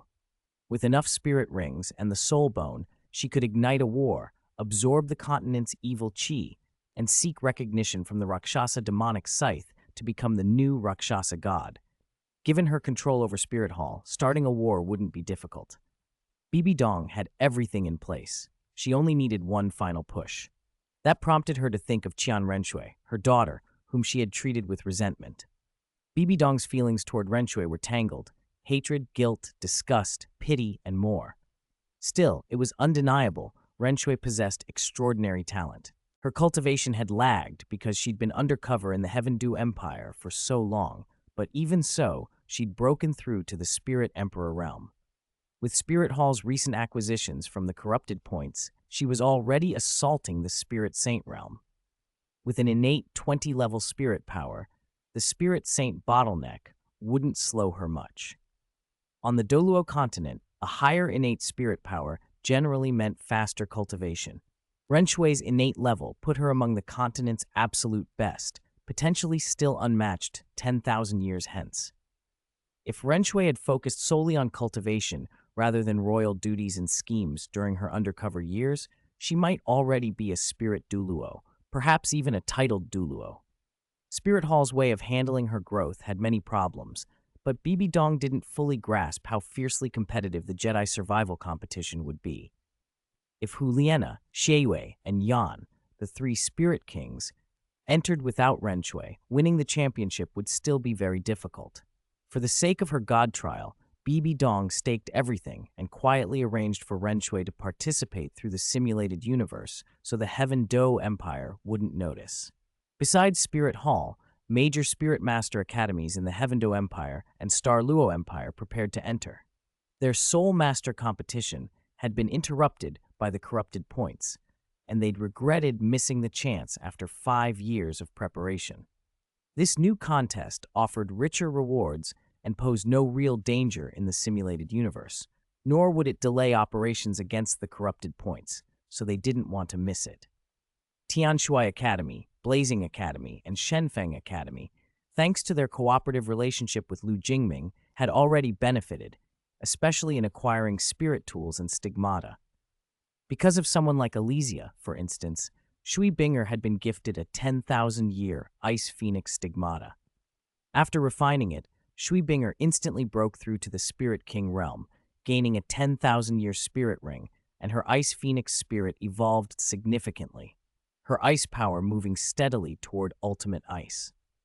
Given this trajectory, when Shui Binger reaches Spirit Saint, she could very well break the last barrier to become an ultimate ice spirit saint. Lu Jingming had entrusted Kunyu Pavilion's matters, including stigmata and spirit tools, to Elysia. The Ice Phoenix stigmata was part of Elysia's handiwork. Lu Jingming trusted her discretion. Because of such inside relationships, the 3 major academies were the earliest to learn of stigmata, and the first to buy large quantities of low and mid-level ones. The 7 treasure-glazed tile school paid special attention to spirit tools, especially advanced ones. The sudden availability of stigmata strengthened many students. Stigmata could integrate with a spirit master, becoming part of their bloodline and genes, more foundational than mere spirit tools. If time had allowed, the popularity of stigmata might have even eclipsed that of spirit tools. Bolstered by these resources, the 3 elemental academies confidently signed up for the Jedi survival competition, hoping at least for a top 3 finish. With Shui Binger's breakthrough and her martial soul fusion skill with Xuewu, Tianshui Academy felt especially ready. Soon after invitations were sent, hundreds of teams enthusiastically registered. Lu Jingming, as controller of the simulated universe, carefully selected 100 teams from the applicants, mostly familiar ones. After all, he controlled the simulation. He could claim the drawing was fair, and no one could disprove him. It's worth noting that he planned to conceal the parallel world from the people of his own continent, but not from the people of the parallel Douluo Continent. Many things, spirit tools, Stigmata, replicas spawned by the corrupted points, would invite speculation no matter how he hid them. He didn't feel a pressing need to hide everything anyway. People from Douluo Continent 1 who saw those from Douluo Continent 2 in the simulated universe would find them unfamiliar. By contrast, people from Douluo Continent 2 might recognize figures from the main world's history. So he applied cognitive interference only to people from Douluo Continent 2, not to those from Douluo Continent 1. He didn't want people from his own world learning too much about the history that would otherwise have played out. Time passed quietly, and amid mounting anticipation, the Jedi survival competition finally began. On a specially designed sea island map, 700 people appeared above the island in orderly rows, grouped in teams of 7 and standing on their own clouds. So many people. Xiao Xiao, Ning Tian, Wu Feng, and the others stood on their cloud, looking around with curiosity. There were so many faces they didn't recognize. Countless viewers logged into the simulated universe, watching the 100 competing teams from a third-person perspective. Unnoticed by most, Crimson Phoenix feathers drifted through the simulated universe, an effect no one paid attention to, as if the feathers weren't there at all. Herta's mimicry of Feather of Dawn was doing its work. Where did all these teams come from? Hulina looked around at the unfamiliar competitors with a confused expression. This was wildly different from Spirit Hall's intelligence. Spirit Hall had detailed rosters of Soul Master competition teams. She expected to see more known forces. She recognized Tiando Royal Academy and Tianshui Academy, but at least half the teams were strangers. Qian Renshui, who had been trying to probe Lu Jingming's background since meeting him, felt her suspicions deepen. After the corruption point had produced numerous terrible duplicates of Lu Jingming, she'd wondered whether he was really native to the Douluo continent. Spirit Hall had branches in the Star Luo Empire, yet had found no trace of him. Even if he came from a secluded sect, someone would have left clues. Renshui had long suspected he might be from beyond the sea or from some other continent. Spirit Hall, which once produced an angel god, had records hinting at other continents. But those lands were so distant, only divinities could reach them.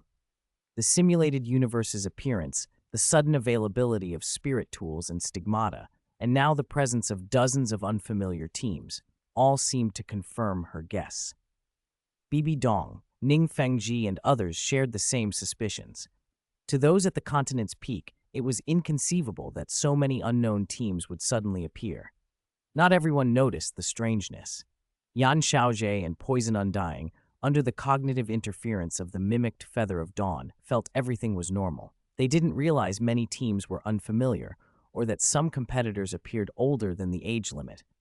"This is much more fun than the Soul Master competition," Sanyuechi said brightly as she studied the rules, her face alight. "You've worked hard, Robin. Little Sanyue must have given you a lot of trouble outside, right?" Lu Jingming drew near and spoke softly to Robin. Robin winced with a rueful smile. Sanyuechi was kind but wildly playful and often caused trouble without meaning to. She made life difficult for her companions. Sanyuechi's pioneering spirit and boundless energy contrasted with the steadiness of Firefly, who made Lu Jingming feel much less anxious. Firefly was calm and pleasant when not in combat, like a close girlfriend to Sanyuechi. "Come, little Sanyue, I'll show you something good." Lu Jingming suddenly activated his simulated universe authority and played stored footage for Robin and the others. "No way! There's us!" Sanyuechi exclaimed when she saw Black Sanyuechi and the others exhibiting their divine might on screen. Lu Jingming explained the corruption point. The figures were memory-based duplicates with no sentience. Everyone relaxed at that. Am I really that powerful? Sanyuechi squinted at Black Sanyuechi's decisive dominant style on the screen and couldn't help feeling those moves belonged to someone else. The duplicate had the same six-phase ice, archery, and the sword techniques she'd learned from Jing Liu, yet the style looked so different. "How about it? The corruption point hasn't been cleared yet. We could all go and each face our own duplicate. Wouldn't that be interesting?" Lu Jingming suggested. "Me fight her?" Sanyuechi pointed at herself, aghast, then at the imposing Black Sanyuechi on the video. No, that would be fatal." She immediately waved her hands in refusal. Being beaten by her own duplicate would be humiliating. Gu Yu, however, watched the footage with a twitch at the corner of her mouth. Though she'd never seen the combatants in person, from their strength and spirit signatures, she recognized the fighters as figures from 10,000 years ago. She glanced at Lu Jingming with a prick of resentment and transmitted through spirit power. "How many things are you hiding from me?" A faint tease came back in spirit power. "Isn't a man with secrets more charming?" Lu Jingming didn't plan to hide everything forever, just the things he hadn't summoned yet. Zhang Lexuan had noticed enough to be suspicious, but never pressed him, and their mutual tacit understanding made that comfortable. "Forget it, you're always so mysterious." Guye rolled her eyes, but didn't press further. The very mystery that drew her to Lu Jingming was why she'd fallen for him. A man she could fully read held no interest. Robin noticed the closeness in their exchanges and frowned slightly. She'd been away with San Yueki and Firefly for some time. It was probably time to head back before someone raided them. She forced a gentle smile. She couldn't afford to lose to anyone, especially not to newcomer Guyue. Jinshi watched silently, a small knot of unease tightening in her chest. Should she sneak away? Ming would be an adult in 2 years. Who would seize the initiative then? She resolved to discuss it with her teacher. After all, her teacher was involved too. Jinshi hesitated. Even though she liked Lu Jingming enough, taking the initiative, or sneaking away, was difficult for her. Xiadi was still in a daze. Lu Ying quietly clenched her fists, her face set with determination, as if she'd made up her mind about something. Among the 7 of them, only San Yueqi was completely oblivious, still cheerfully unaware that the atmosphere had turned tense. Tang San looked over the group with an unusually grave expression. From the people assembled around them, he could clearly feel danger. None of these opponents were weak. Clear Sky Do Tang Hao had been hit by Black Xiadi's spirit ability.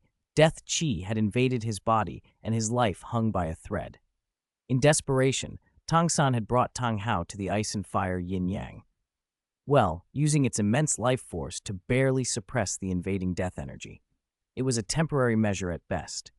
The death Qi clung to him like a parasite. Without a special cure, it would be impossible to eradicate.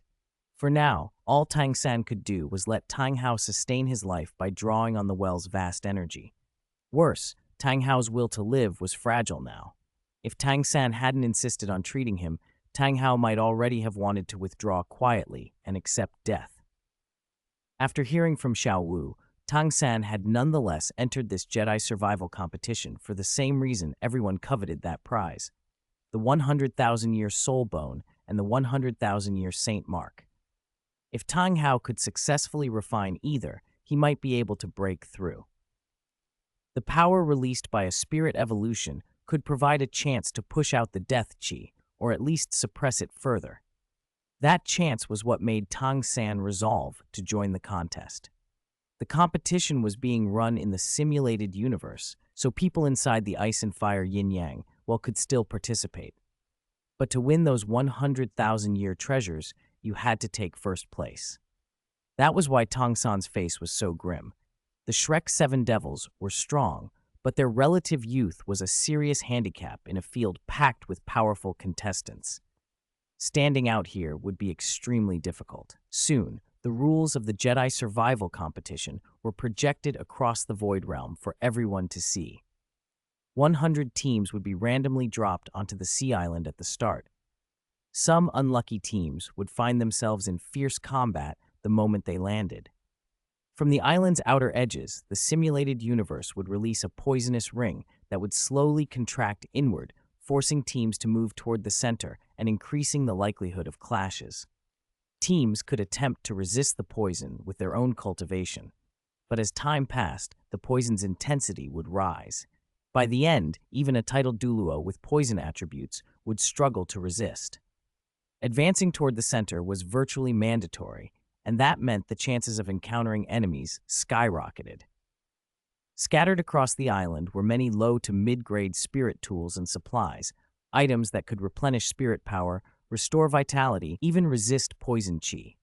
Teams that gathered these had a fighting chance despite weaker strength. Periodically, the simulated universe would drop higher-grade items, strategic goods like Paragon Golden Body Talismans, teleportation rings, and spirit tool armor. The locations of these high-quality drops were broadcast to all teams, guaranteeing fierce battles over them. To add another layer of strategy, the simulated universe also set up several resurrection points. Every participant carried a resurrection chip. As long as a team had living members, they could carry their fallen teammates' chips to a resurrection point to revive everyone, returning to the fight at full strength. The whole Battle Royale format made for thrilling viewing. It tested raw power, luck, tactics, coordination, and teamwork.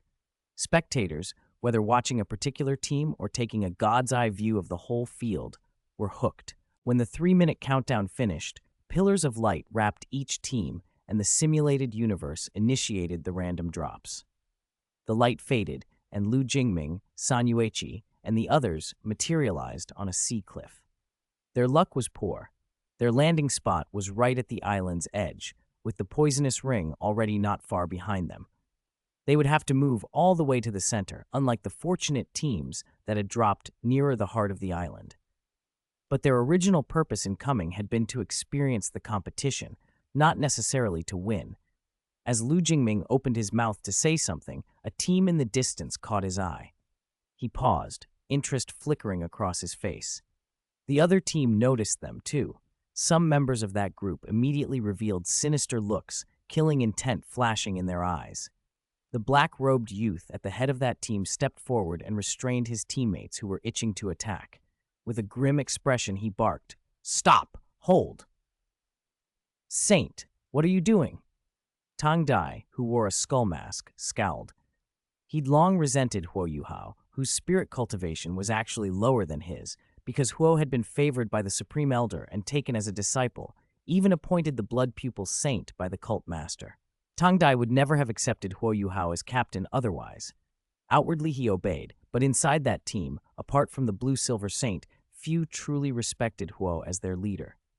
The Holy Spirit cult liked strength, and its evil soul masters were unruly by nature. Tang Dai would have ignored Huo entirely if not for his intimidating identity. Now Huo was stopping him from having fun, and Tang Dai was displeased. Huo Yuhao's face went cold. His eyes flared blood red, his crimson pupils radiating a killing intent. He'd long wanted to establish authority in the team, and he hadn't expected Tang Dai to give him a chance to do so. Under Huo's intense, bloodshot stare, Tang Dai, though a spirit king, while Huo was only a spirit ancestor, felt an inexplicable chill. He glanced instinctively at a white-haired youth nearby. In his mind, that white-haired youth was the captain they had always recognized, not this newly parachuted Huo. "Listen to the saint," Yanfeng said calmly, his tone frosty. As a disciple of cult master Zhongli Wu, Yanfeng knew much of the inner politics. Huo Yuhao wasn't just a favored disciple of a supreme elder. The supreme cult master promoted him, and rumor had it the third elder had personally brought him back. His backing was deep and frightening. Yanfeng himself was a rising leader, respected by the younger generation, and though he too had doubts, he did not dare to openly oppose the blood pupil saint. Fine. Tang Dai dropped his head. Yanfeng's standing among the young was far higher than Huo's, and Huo studied Yanfeng carefully. This man would be difficult to bend, but once subdued, he would make a powerful ally. Huo was confident he could exert control over him eventually, just not yet, for Yanfeng's combat power was comparable to a spirit saint, an ability even a spirit ancestor like Huo could not easily bully. Having settled the internal dispute, Huo Yuhao scanned the distance warily. He saw Lu Jingming and the others watching without showing hostility, then turned his team away and led them off in the opposite direction. "Heh, this just keeps getting better," Lu Jingming said with a slight smile as he watched Huo and his people depart.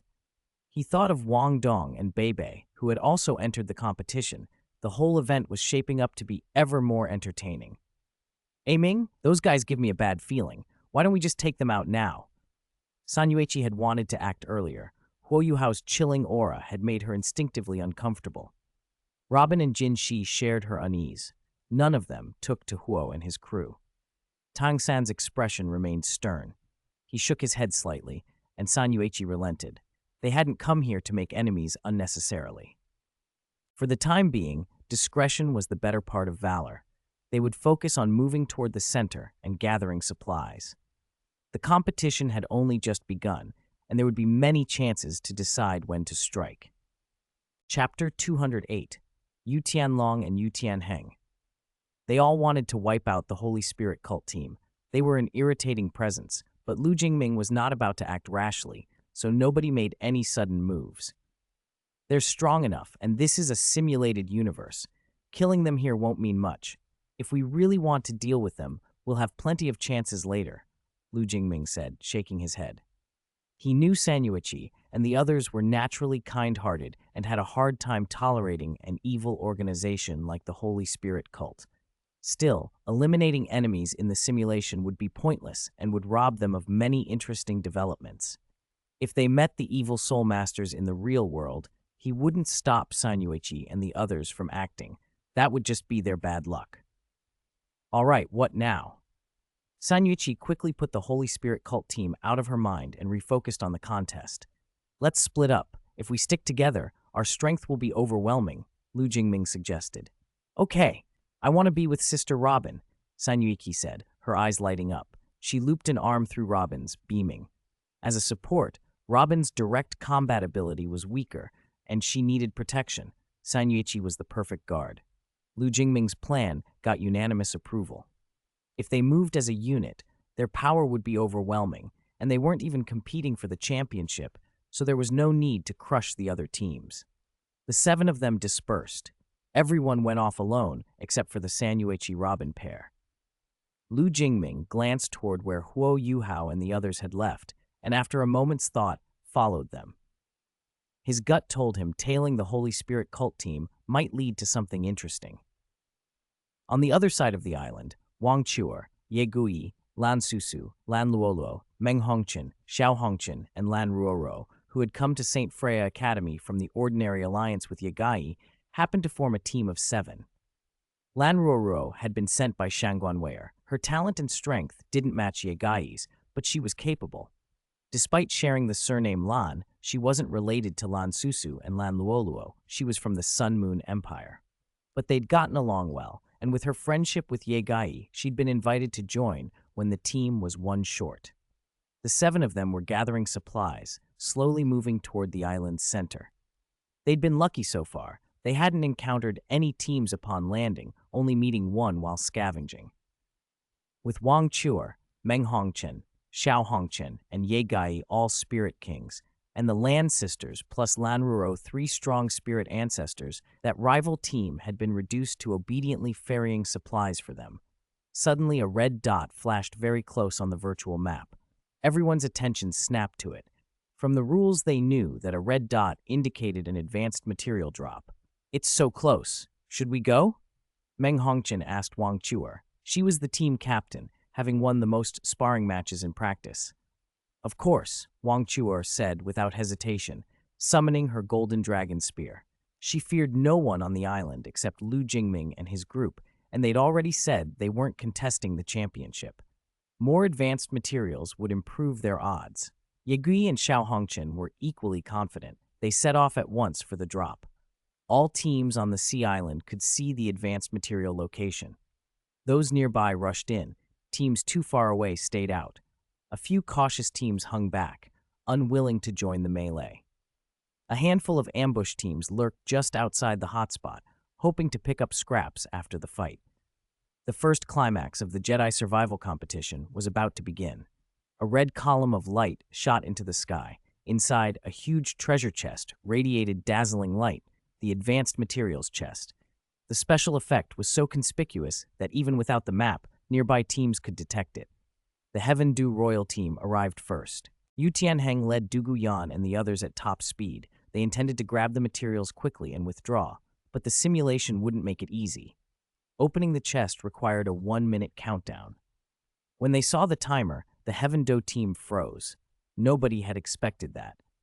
Captain, should we retreat? Other teams are probably on their way. Osilu, a team member, felt a cold sweat. The thought of an incoming rush or a nearby ambush tightened his chest. We're the Heaven Du Royal team, Yu Feng said with forced composure, though his eyes kept darting around. Yu Qianheng hesitated. He knew that the team that opened the chest first was likely to become the target of a combined attack, yet they were the closest. It was hard to abandon the material. "Hold on a little longer. It's almost ready," he said through gritted teeth. The minute passed, and for the moment, no other teams appeared. They breathed in relief as the chest popped open. Inside were neatly arranged spirit tools and a handful of medicinal pills and potions. Yu Tianheng's face lit with pleasant surprise. On the material list alone were prizes like the Paragon Golden Body and a teleportation ring. This haul could significantly boost their power. Then a dragon roar echoed out of nowhere. A massive dragon made of crackling blue lightning swung down and snapped at them with a gaping maw. Not good! The two Shimos, both Spirit Elder-level defensive masters, released their black tortoise spirits, raising tortoise shell shields to block. But the lightning dragon's strike swept them aside. The violent electricity shredded their bodies in an instant. When they hit the ground, they were nothing but charred corpses, 2 instant kills. Their burnt remains dissipated into light particles, leaving behind only 2 indestructible blue revival chips. How is this possible? Yu Tianheng and the rest stared, shocked and horrified. The black tortoise spirit was no ordinary defense. Even unprepared, they should not have been wiped out so instantly. "Leave the materials and scram," a voice called from a nearby ridge. A tall, burly figure led 6 companions forward with measured steps. The leader had short blue hair and a resolute face, faint sparks of lightning playing over his skin. Blue dragon scales shimmered over his body, and spirit rings, 2 yellow, 2 purple, and 1 black, pulsed rhythmically around him. The sight made Yu Tianheng's expression sour. "Spirit King," he spat, the words tasting bitter. No wonder their teammates had been incinerated so quickly. The opponent's spirit power and a premeditated ambush had been overwhelming. Yet the more Yu Tianheng looked at the leader, the more he felt something oddly familiar about that blue lightning tyrant dragon spirit, like his own. The doubt unsettled him. Duguyan's temper flared. She released her spirit possession at once. 2 yellow and 2 purple spirit rings shimmered into being, coiling about her. Her legs became a snake tail, a green scale appeared between her brows, and purple poisonous mist seeped out of her pores. The 3rd spirit ring glowed, and she opened her mouth, unleashing a dense wave of venom that surged like a tide toward the enemy. "Overestimating yourself," Yu Tianlong snorted. His hands came together, and he condensed a ball of blue lightning in his palm. Compressing it further, the blue light deepened to an inky black. With a sudden push, he fired the black lightning sphere like an arrow. It tore through the air with an unmatched ferocity, a roaring electrical beast charging straight at the poisonous tide. Duguyan's venom seemed powerful, but it fared poorly against that violent current. On contact, the poison was brutally dissociated by the lightning and dispersed, unable to approach Yu Tianlong and his team. The surging lightning swept it aside mid-air. "Yan, be careful," Yu Tianheng cried, his face draining of color. He didn't hesitate. He activated his spirit possession.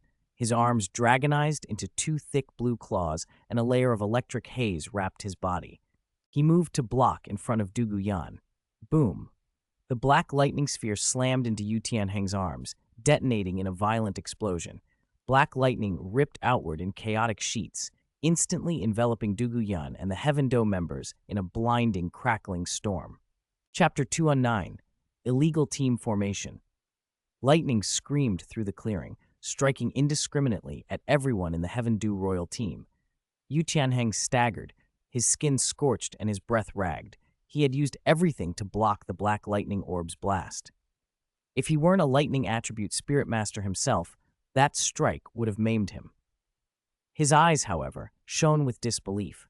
His spirit was the blue lightning tyrant dragon, a top-tier lightning beast spirit, yet the opponent's lightning had clearly surpassed his own.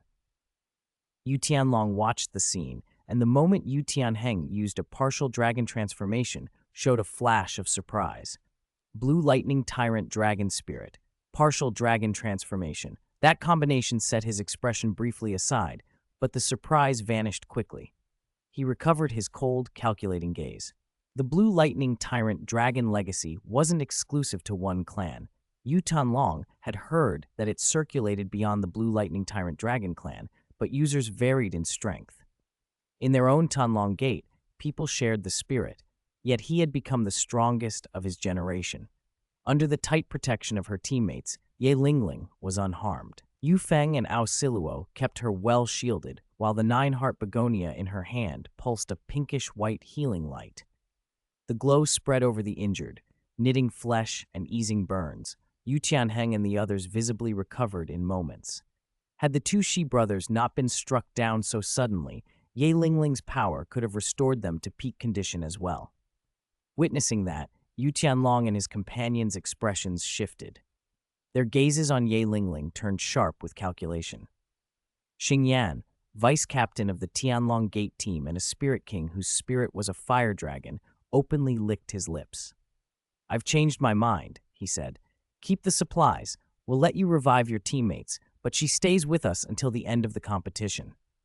Yu Tianlong pointed at Ye Lingling with cool eyes. A healing spirit master on the roster would greatly increase a team's survivability.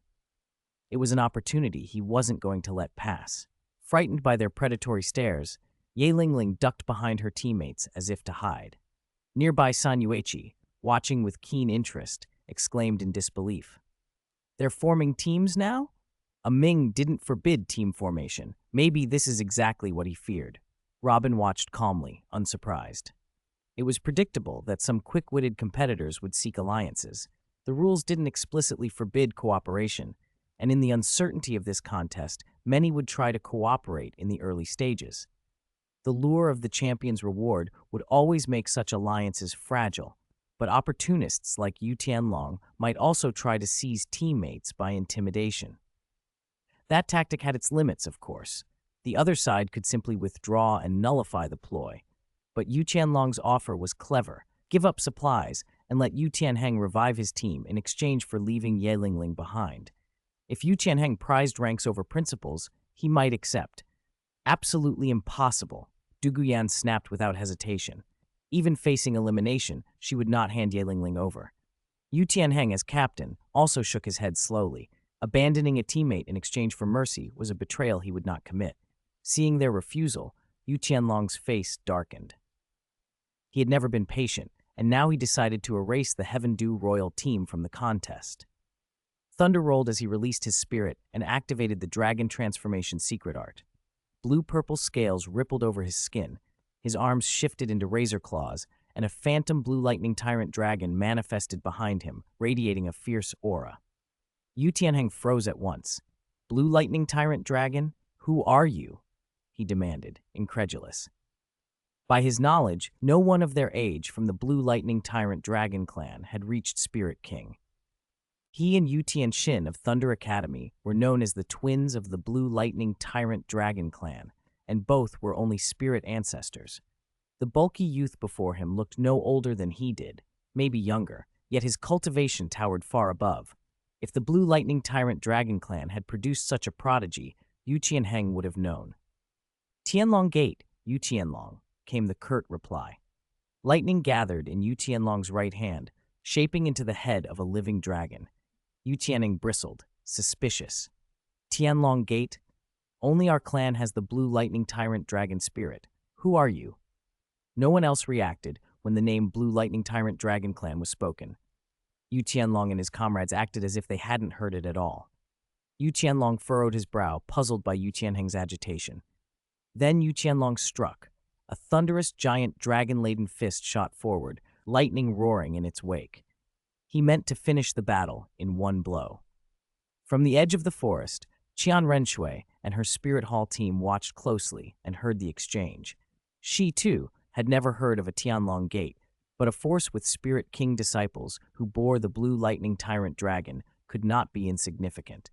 The presence of such young Spirit Kings convinced her of a conclusion she'd already suspected. Like Lu Jingming, these people weren't from the Douluo Continent. She had her own private guesses as to their origin, but she never imagined that Lu Jingming and the others actually hailed from a parallel world 10,000 years in the future. In a moment, everything will be over, she thought. To her, the Heaven Do royal team's strength looked limited.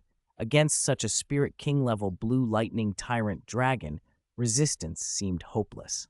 Then a golden dragon erupted from the opposite side like a cannon shot and collided with the thunderous dragon fist. The impact detonated in a deafening explosion, and a shockwave blasted outward, throwing Yu Tianheng and his teammates away. "Who is it?" Yu Qianlong barked, urgent and guarded. Xingyan and the others instantly released their spirits, scanning for the new threat. With their spirits unleashed, their levels became evident. 2 spirit kings and 5 spirit ancestors stood before everyone, and by their faces they were barely 15 or 16. For youths that young to display such power, clearly stronger than Yu Tianheng and Du Guyan, who were in their 20s yet only spirit ancestors, was alarming. The onlookers, including Bibi Dong and the others, frowned as the truth emerged. Yu Qianlong and his team were very young yet lethal.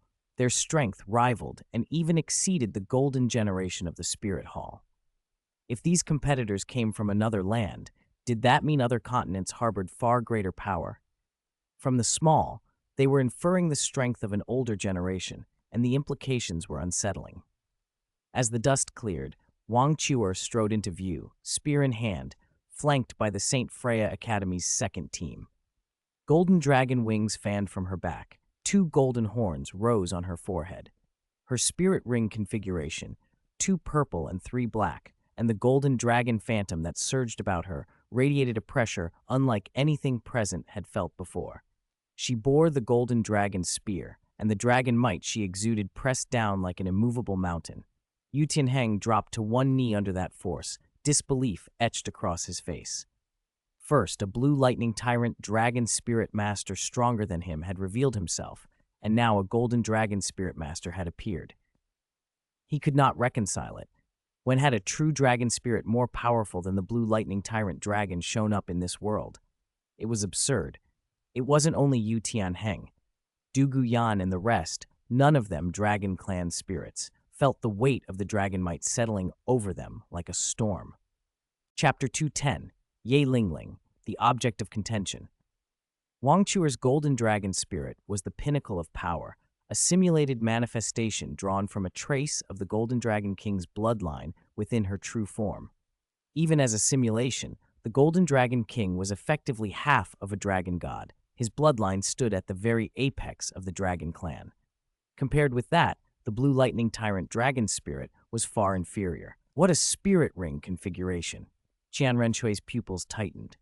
Seeing Wang Chuer's spirit ring layout, she involuntarily thought of Black San Yueqi and the others she had seen at the contamination point. Yu Tianlong and the rest were equally shocked.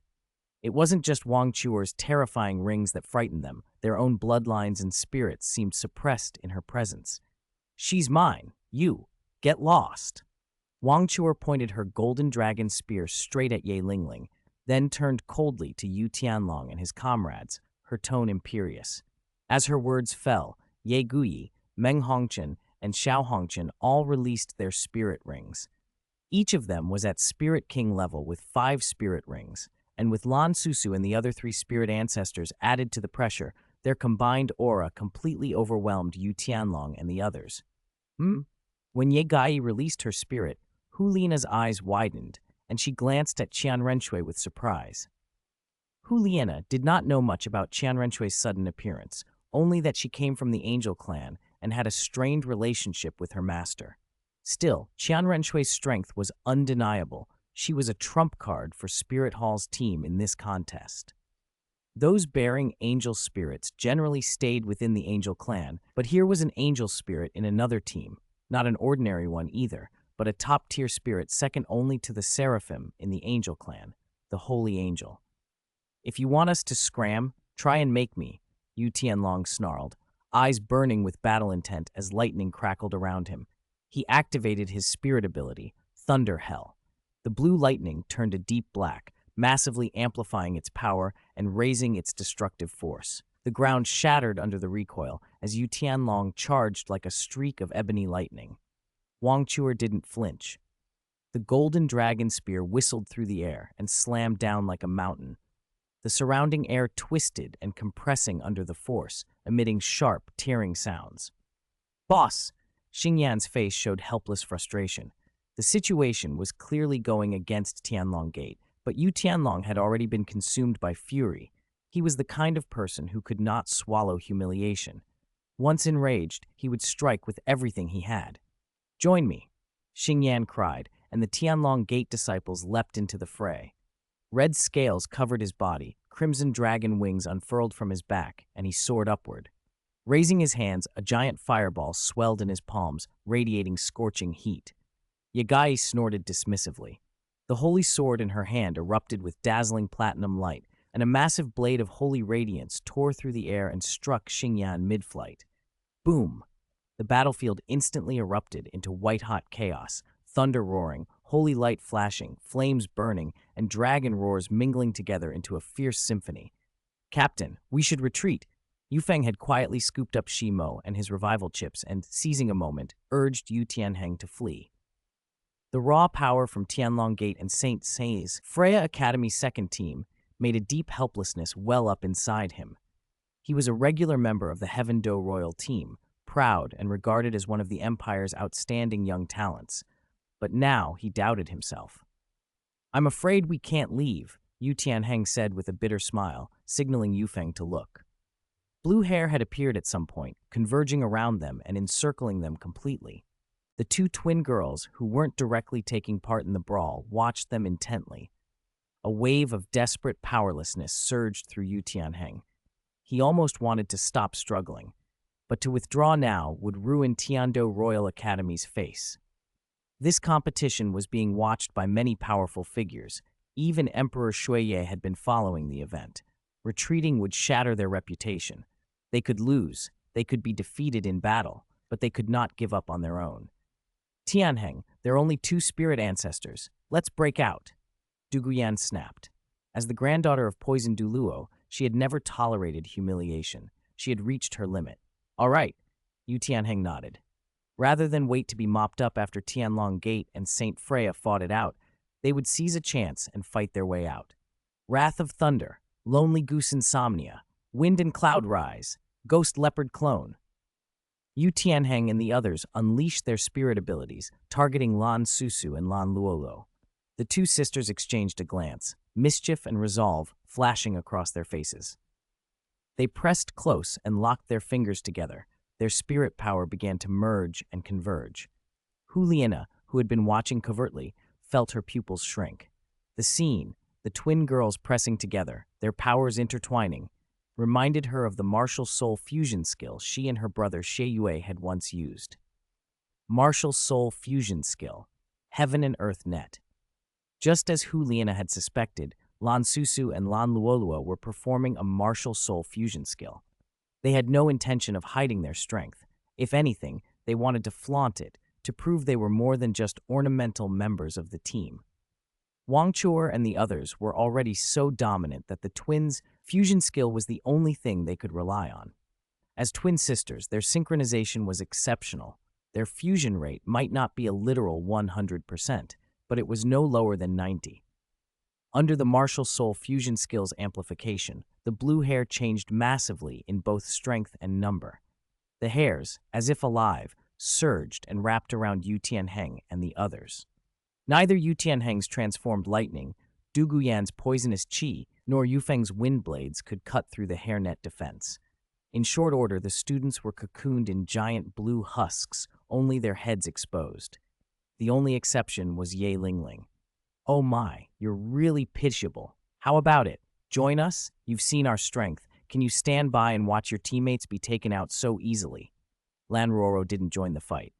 She sauntered over to Ye Lingling, lifted Ye Lingling's snow-white chin, and began to cajole her. Lan Roro, shaped by the ordinary alliance and heavily influenced by Shangguan Weier, had a bold, flirtatious streak. She pressed herself close to Ye Lingling and let her hands trail across Ye Lingling's body. Ye Lingling flushed at the intimate touch. Lan Roro was testing her psychological resolve. "Don't agree to her, Lingling." Du Guyan glowered at Lan Roro on principle. Even though the other was a beautiful woman, she bristled at her. "I could agree to you, on one condition: you help us get better results." Yi Lingling glanced at Wang Chuer and her team, who had already seized total advantage, and made her decision. Outwardly cold and delicate, her heart was warm and resolute. She often appeared indecisive, but she had strong convictions. She simply didn't voice them easily. Beyond pride, there was calculation. The Jedi survival competition offered huge rewards to the top-ranked teams and even consolation prizes to others. After the competition, teams could exchange acquired props out of the simulated universe. Items like the Paragon Golden Body or a teleportation ring were priceless life-saving spirit tools in the outside world. Ji Yingying knew she couldn't expect a 100,000-year soul bone or a holy mark, but if Tiando Royal Academy earned a higher ranking, they'd have the chance to exchange for valuable survival gear. Since so many powerful people coveted her abilities, she could use that leverage to secure the best possible outcome for her team, at least to keep them alive through the later stages and gain enough points to trade for important treasures. She noticed that Freya Academy's second team was formidable. Cooperating with them could benefit Tiando Royal more than hurt it. As for Face, they had already been humiliated by Yu Tianlong and were now trapped by Lan Susu and Lan Luoluo's fusion skill. Face was gone. If they couldn't keep their pride, they could at least secure tangible gains. On the other side, watching the battle turn one-sided with Tianlong Gate suppressed, Hu Lina and the others grew increasingly anxious. Whether it was the advanced materials or Ji Yingying herself, they were determined to obtain both. Qian Renshui also understood how valuable it would be to have a 9-heart Sitang Soul Master supporting a team. It was like having an extra life, a major help toward winning the whole contest. In a battle royale like this, you never knew how many fights lay ahead or how many injuries would occur. With a 9-heart Sitang Soul Master, a team could maintain peak condition. Hu Liana's expression turned even more covetous. Chapter 211. San Yueqi Gets Fooled.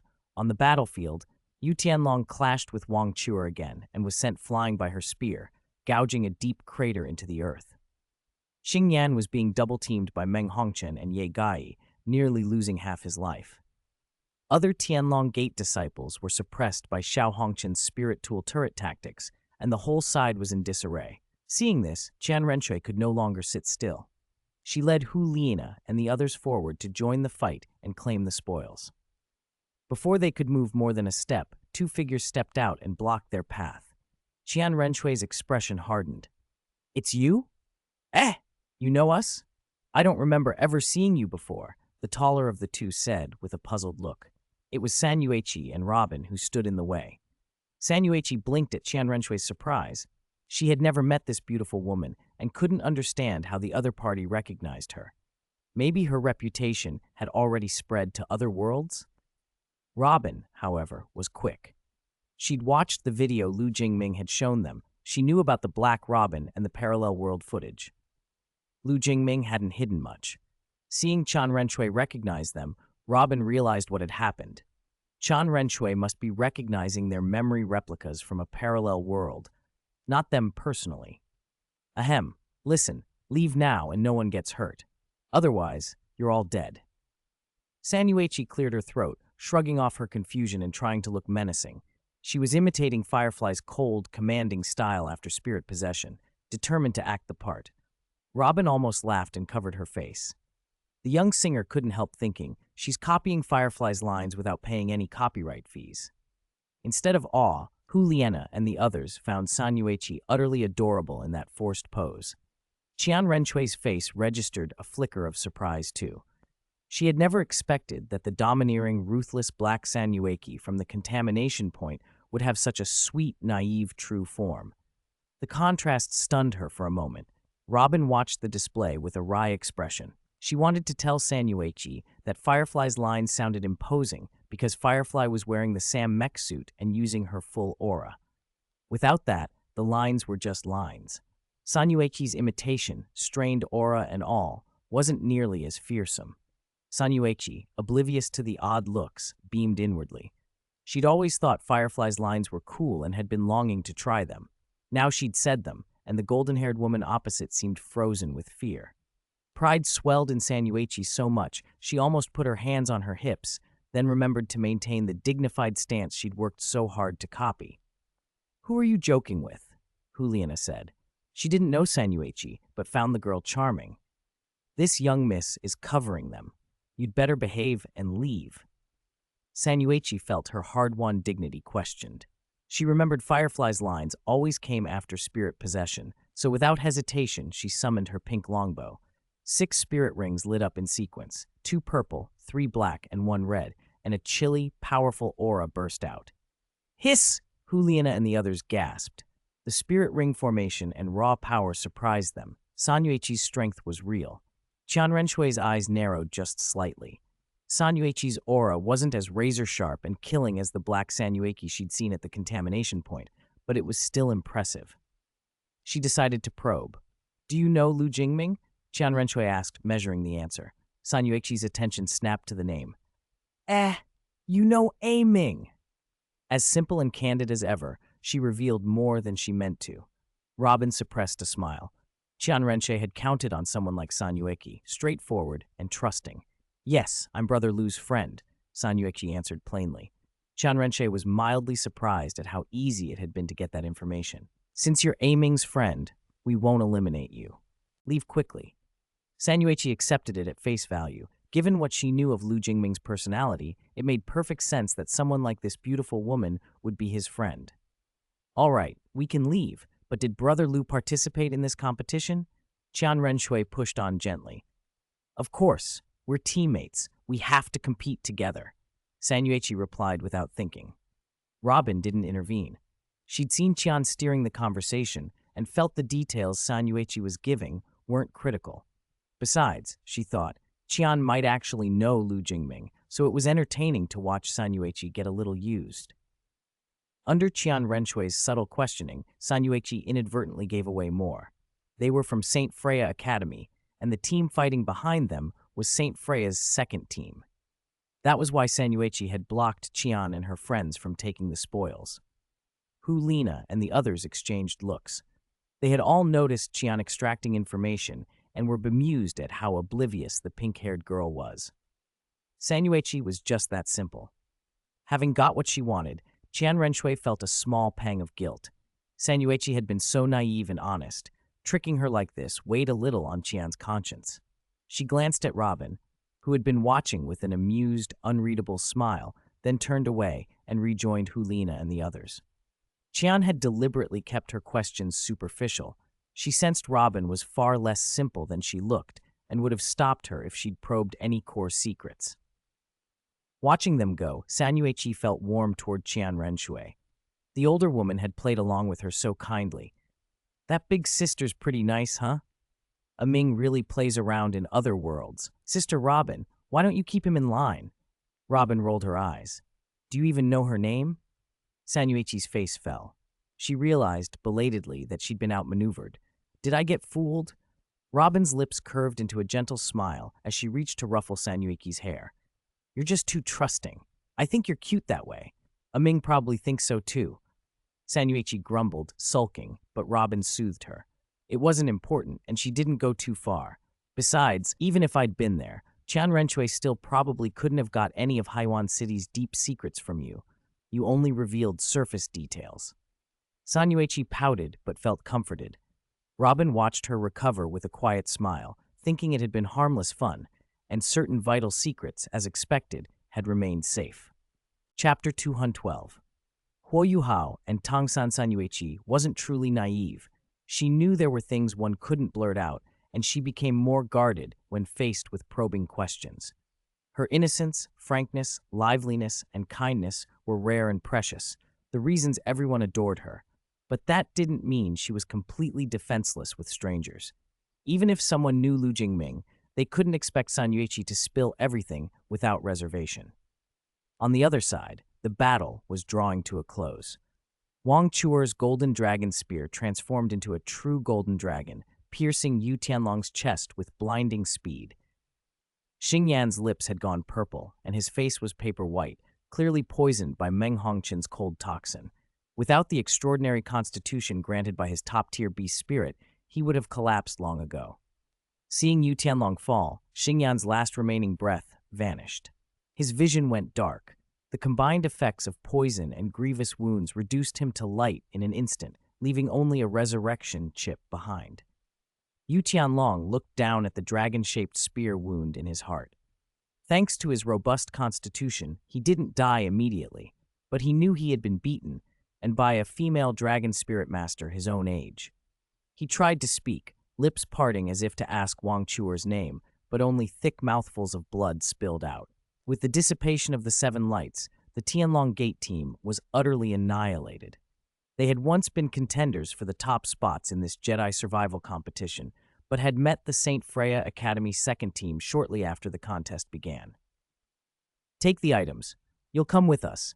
We guarantee you a place in the top 10, Wang Chuer told Yu Tianheng and the remaining survivors. She did not renege on the deal she'd made with Ye Lingling. Though Yu Tianheng's group was relatively weak, they were still combatants who might prove useful in a pinch. Other teams had likely been circling the advanced resource chests as well, but intimidated by Wang Chuer's strength, most gave up. The truly capable teams that might have competed had been quietly persuaded to withdraw by Robin and San Yueki. Thus, the St. Freya Academy second team secured the first resource chest. Compared to the thrilling run-in San Yueki and Robin had experienced, Lu Jingming's situation was dull by contrast. The Holy Spirit cult team truly lived up to their reputation as a team of evil soul masters. Any unfortunate team they encountered was wiped out.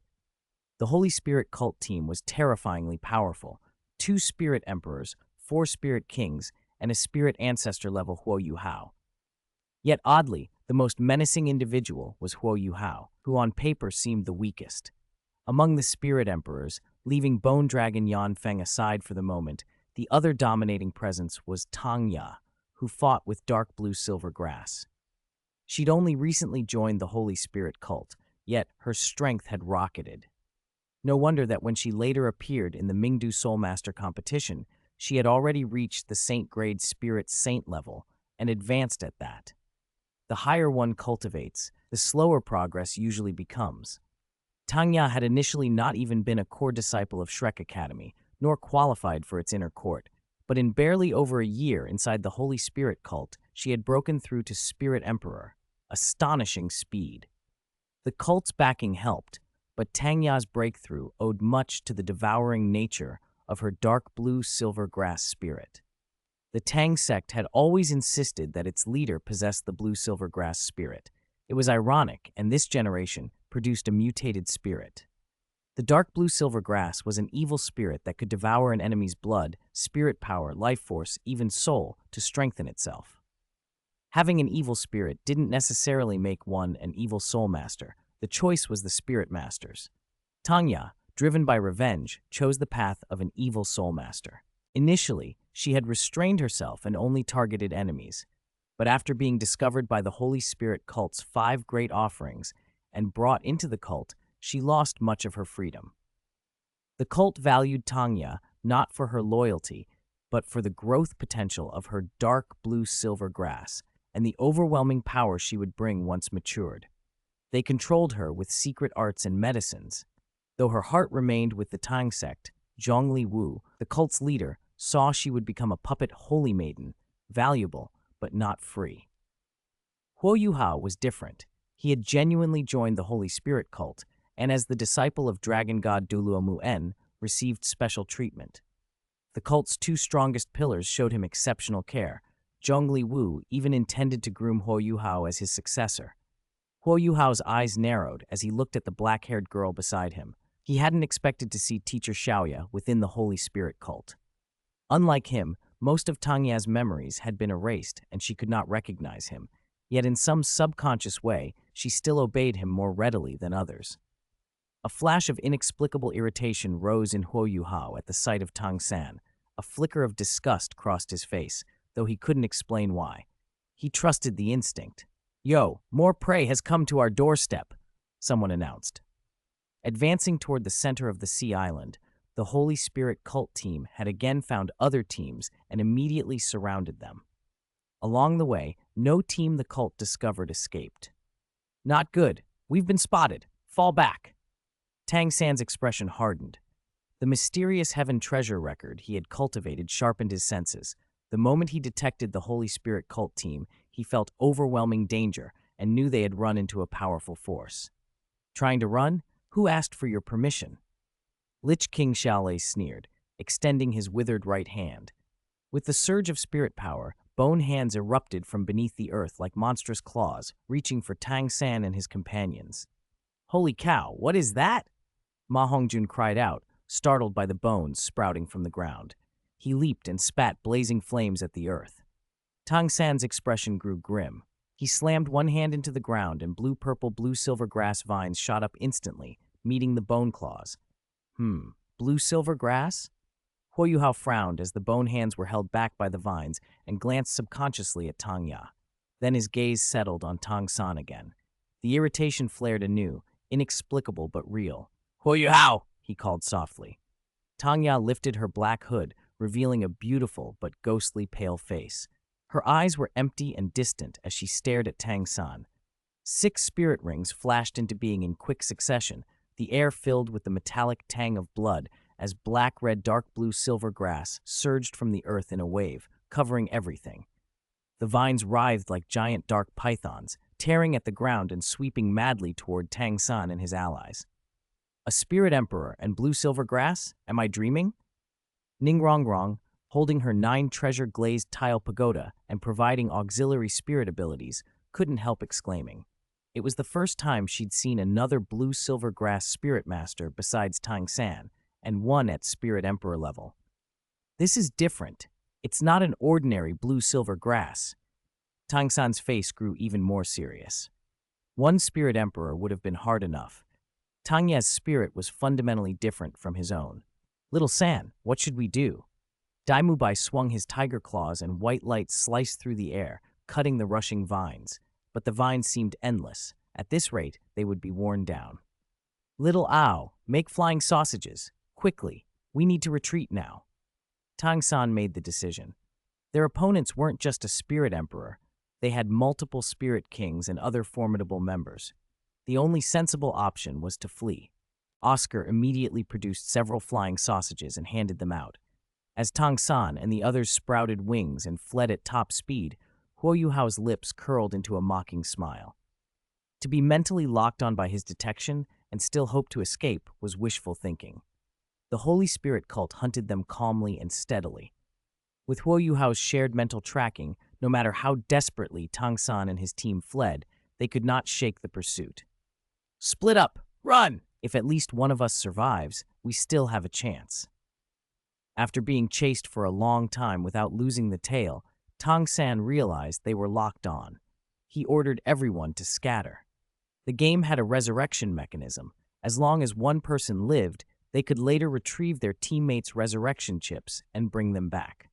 Of course, that depended on opponents not picking up those chips, so Tang San was gambling on his foe's arrogance. Turning back and fighting to the death was out of the question. Against 2 spirit emperors and 4 spirit kings, they stood no chance. Chapter 213, The Slaughtered Tang San. After he made his decision, Tang San stopped, spun, and flung 2 black iron spheres. Spirit power surged through them. The spheres collided in midair and detonated. Countless bone-dissolving needles shot out like a driving rain toward the Holy Spirit cult team in pursuit. "Go," Tang San barked. He fired the mother-child soul-chasing life-taking darts to intercept the chasing enemies. Then he and Xiao Wu bolted left, while Ma Hongjun and the others scattered in different directions. The mother-child darts were a 5th-rank mechanism hidden weapon of the Tang sect, but their lethality depended heavily on the user's spirit power. In the past, Dugubo had used them to wound a Douluo above his level.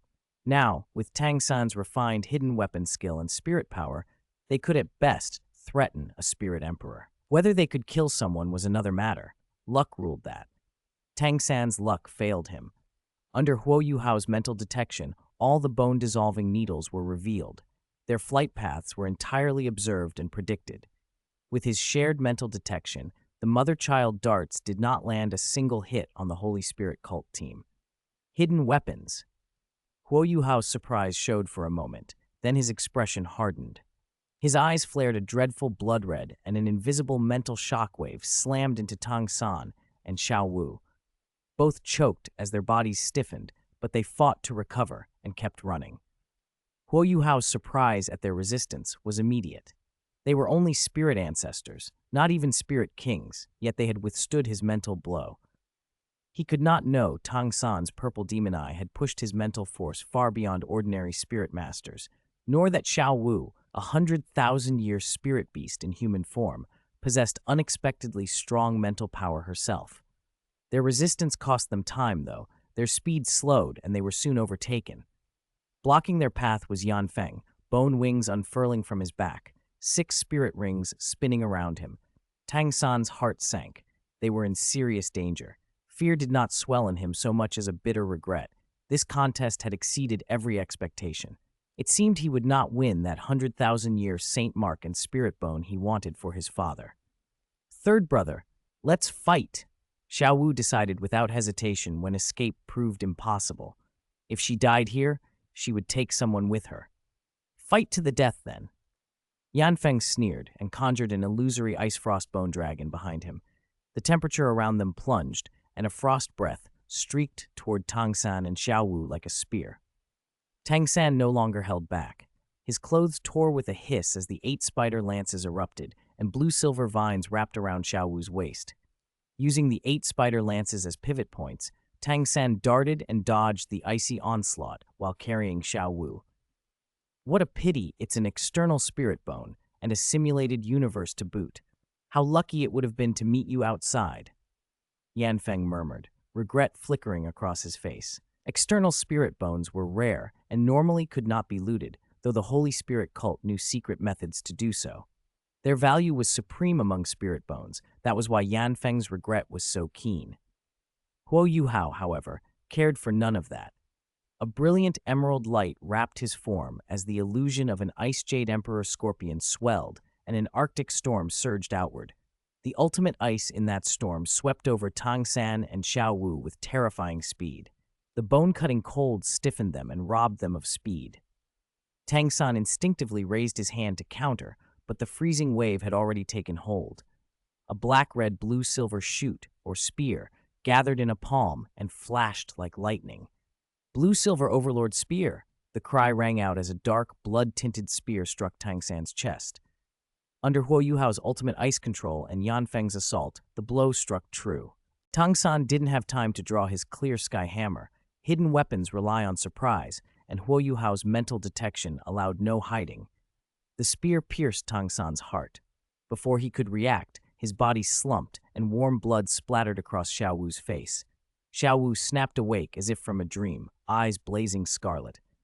Even in the simulated universe where death was not final, the sight of Tang San's fall ignited a furious, helpless rage in her. Huo Yuhao's eyes flicked to a small blue revival machine nearby, and a cruel smile twisted his lips. A dark red gem protruded from his glabella like a third eye. A red beam shot out and drilled into Xiao Wu's forehead. Her furious glare immediately glazed over. Mentally numbed, she went slack and expressionless, like Tang Ya had earlier. "Revive him," Huo Yuhao ordered, pointing at the revival chip that had appeared when Tang San died. Only teammates could use a revival chip. Huo Yuhao could not revive Tang San himself, so he seized control of Xiao Wu to do it. A flicker of struggle crossed her face, but Huo Yuhao's mental force was overwhelming. She mechanically picked up the chip, walked to the blue machine, and began the revival procedure. "Why are you doing this?" Yanfeng frowned in confusion. "I want to test the limits of this competition," Huo Yuhao said lightly, a feint. The truth was simpler and crueler. He wanted to do it. He wanted to see how many times the revival device could be used, and he took a perverse pleasure in killing Tang San again and again. Under Huo Yuhao's mental control, Xiao Wu's motions were empty and automatic. 10 seconds later, the revival machine shot a blue beam into the sky, an unmistakable signal that a teammate was being revived, and Tang San reappeared beside Xiao Wu the instant it faded. He launched hidden weapons without hesitation and flung his clear sky hammer with exquisite technique. The hammer shot like a cannonball straight at Huo Yuhao, but Huo's right hand was already encased in solid ice. He closed it and caught the clear sky hammer with the Emperor Ice's claw.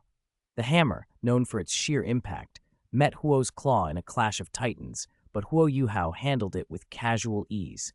Then Huo's body blurred. He used Ghost Shadow Perplexing Track, dancing fluidly through the storm of hidden weapons and evading every attack. "Ghost Shadow Perplexing Track?" Tang San stared. shocked and incredulous. The technique was a signature of the Tang sect's absolute arts. Tang San's mind raced back over his own memories. Might Huo Yuhao also be a Tang sect disciple who had transmigrated? Had someone in the Tang sect come to utterly despise him in the other life? With the asymmetry of information, Tang San began to fill in gaps on his own, but none of it slowed his fury. To dare control Xiao Wu, someone who meant the world to him, deserved death. His eyes darkened. Blue-silver vines surged like a tidal wall to bind Huo Yuhao. Just weeds, Huo Yuhao spat. Emerald light flared, and the everlasting frozen domain bloomed around him. Cold breathed out in waves. Every strand of blue-silver grass solidified. Tang San's blue-silver had gained resistance to fire and ice after absorbing the immortal herb from the ice and fire yin-yang. Well, but even that had limits against ultimate ice. The vines that protected him were frozen solid, and he felt the chill bite through the layers of protection. He couldn't break free. While Tang San struggled, Huo Yuhao produced a spirit tool, an ice-chambered hand cannon. With a deafening roar, the blast tore Tang San apart. Xiao Wu, still under mental domination, obeyed. Huo Yuhao made her retrieve Tang San's revival chip and bring him back. Tang San reappeared, enraged, bloody, relentless, only to be frozen and blasted apart again. Over and over, Huo Yuhao controlled Xiao Wu, forced her to revive him, and killed him anew. Tang San never chose to surrender. Burned by humiliation, anger, and an inextinguishable will for revenge, he refused to give up until everything was settled. Even when the cycle repeated, his eyes never lost their murderous flame. He would not stop fighting. Chapter 214, Reversal of the Heavenly Dipper. Just the thought of Xiao Wu being controlled by someone else set Tang San's killing intent ablaze. Rage consumed him utterly, his mind shattered into a single, fierce purpose. Even if he were killed 1,000 times, he swore he would find a way to retaliate. In his fury and delirium, Tang San refused to give up the match. Huo Yuhao, for his part, did not stop. A strange pleasure crept across his lips, an unfamiliar, vengeful satisfaction that even he found disconcerting. Yan Feng, Tang Dai, and the other Holy Spirit cult disciples watched him with new eyes. They had thought themselves ruthless, but Huo Yuhao's cruelty surpassed theirs. Seeing Tang San repeatedly slaughtered and revived, even these evil soul masters felt a twinge of pity for Tang San and a growing fear of Huo Yuhao. Without even realizing it, Huo Yuhao had enacted a kill the chicken to warn the monkeys display. The chicken, however, was not his original target. Xiao Wu, completely under Huo Yuhao's mental control, could perceive everything around her but could not move her body. She watched helplessly as Tang San was butchered over and over, her own pain and despair building until her consciousness teetered on the edge of collapse. Being mentally bound, she couldn't exit the simulated universe, an exploit of the simulation Huo Yuhao had exploited with perverse relish. After all, deaths in the simulated universe weren't permanent, and controlling someone to prevent them from leaving seemed pointless to most. But Huo Yuhao was bored in a way others weren't. With his enormous mental power, he could maintain this torment, at least for now. From a distant peak, Lu Jingming stared at the looping carnage and couldn't help but exclaim, "Oh my God, this is a reversal of the Heavenly Dipper."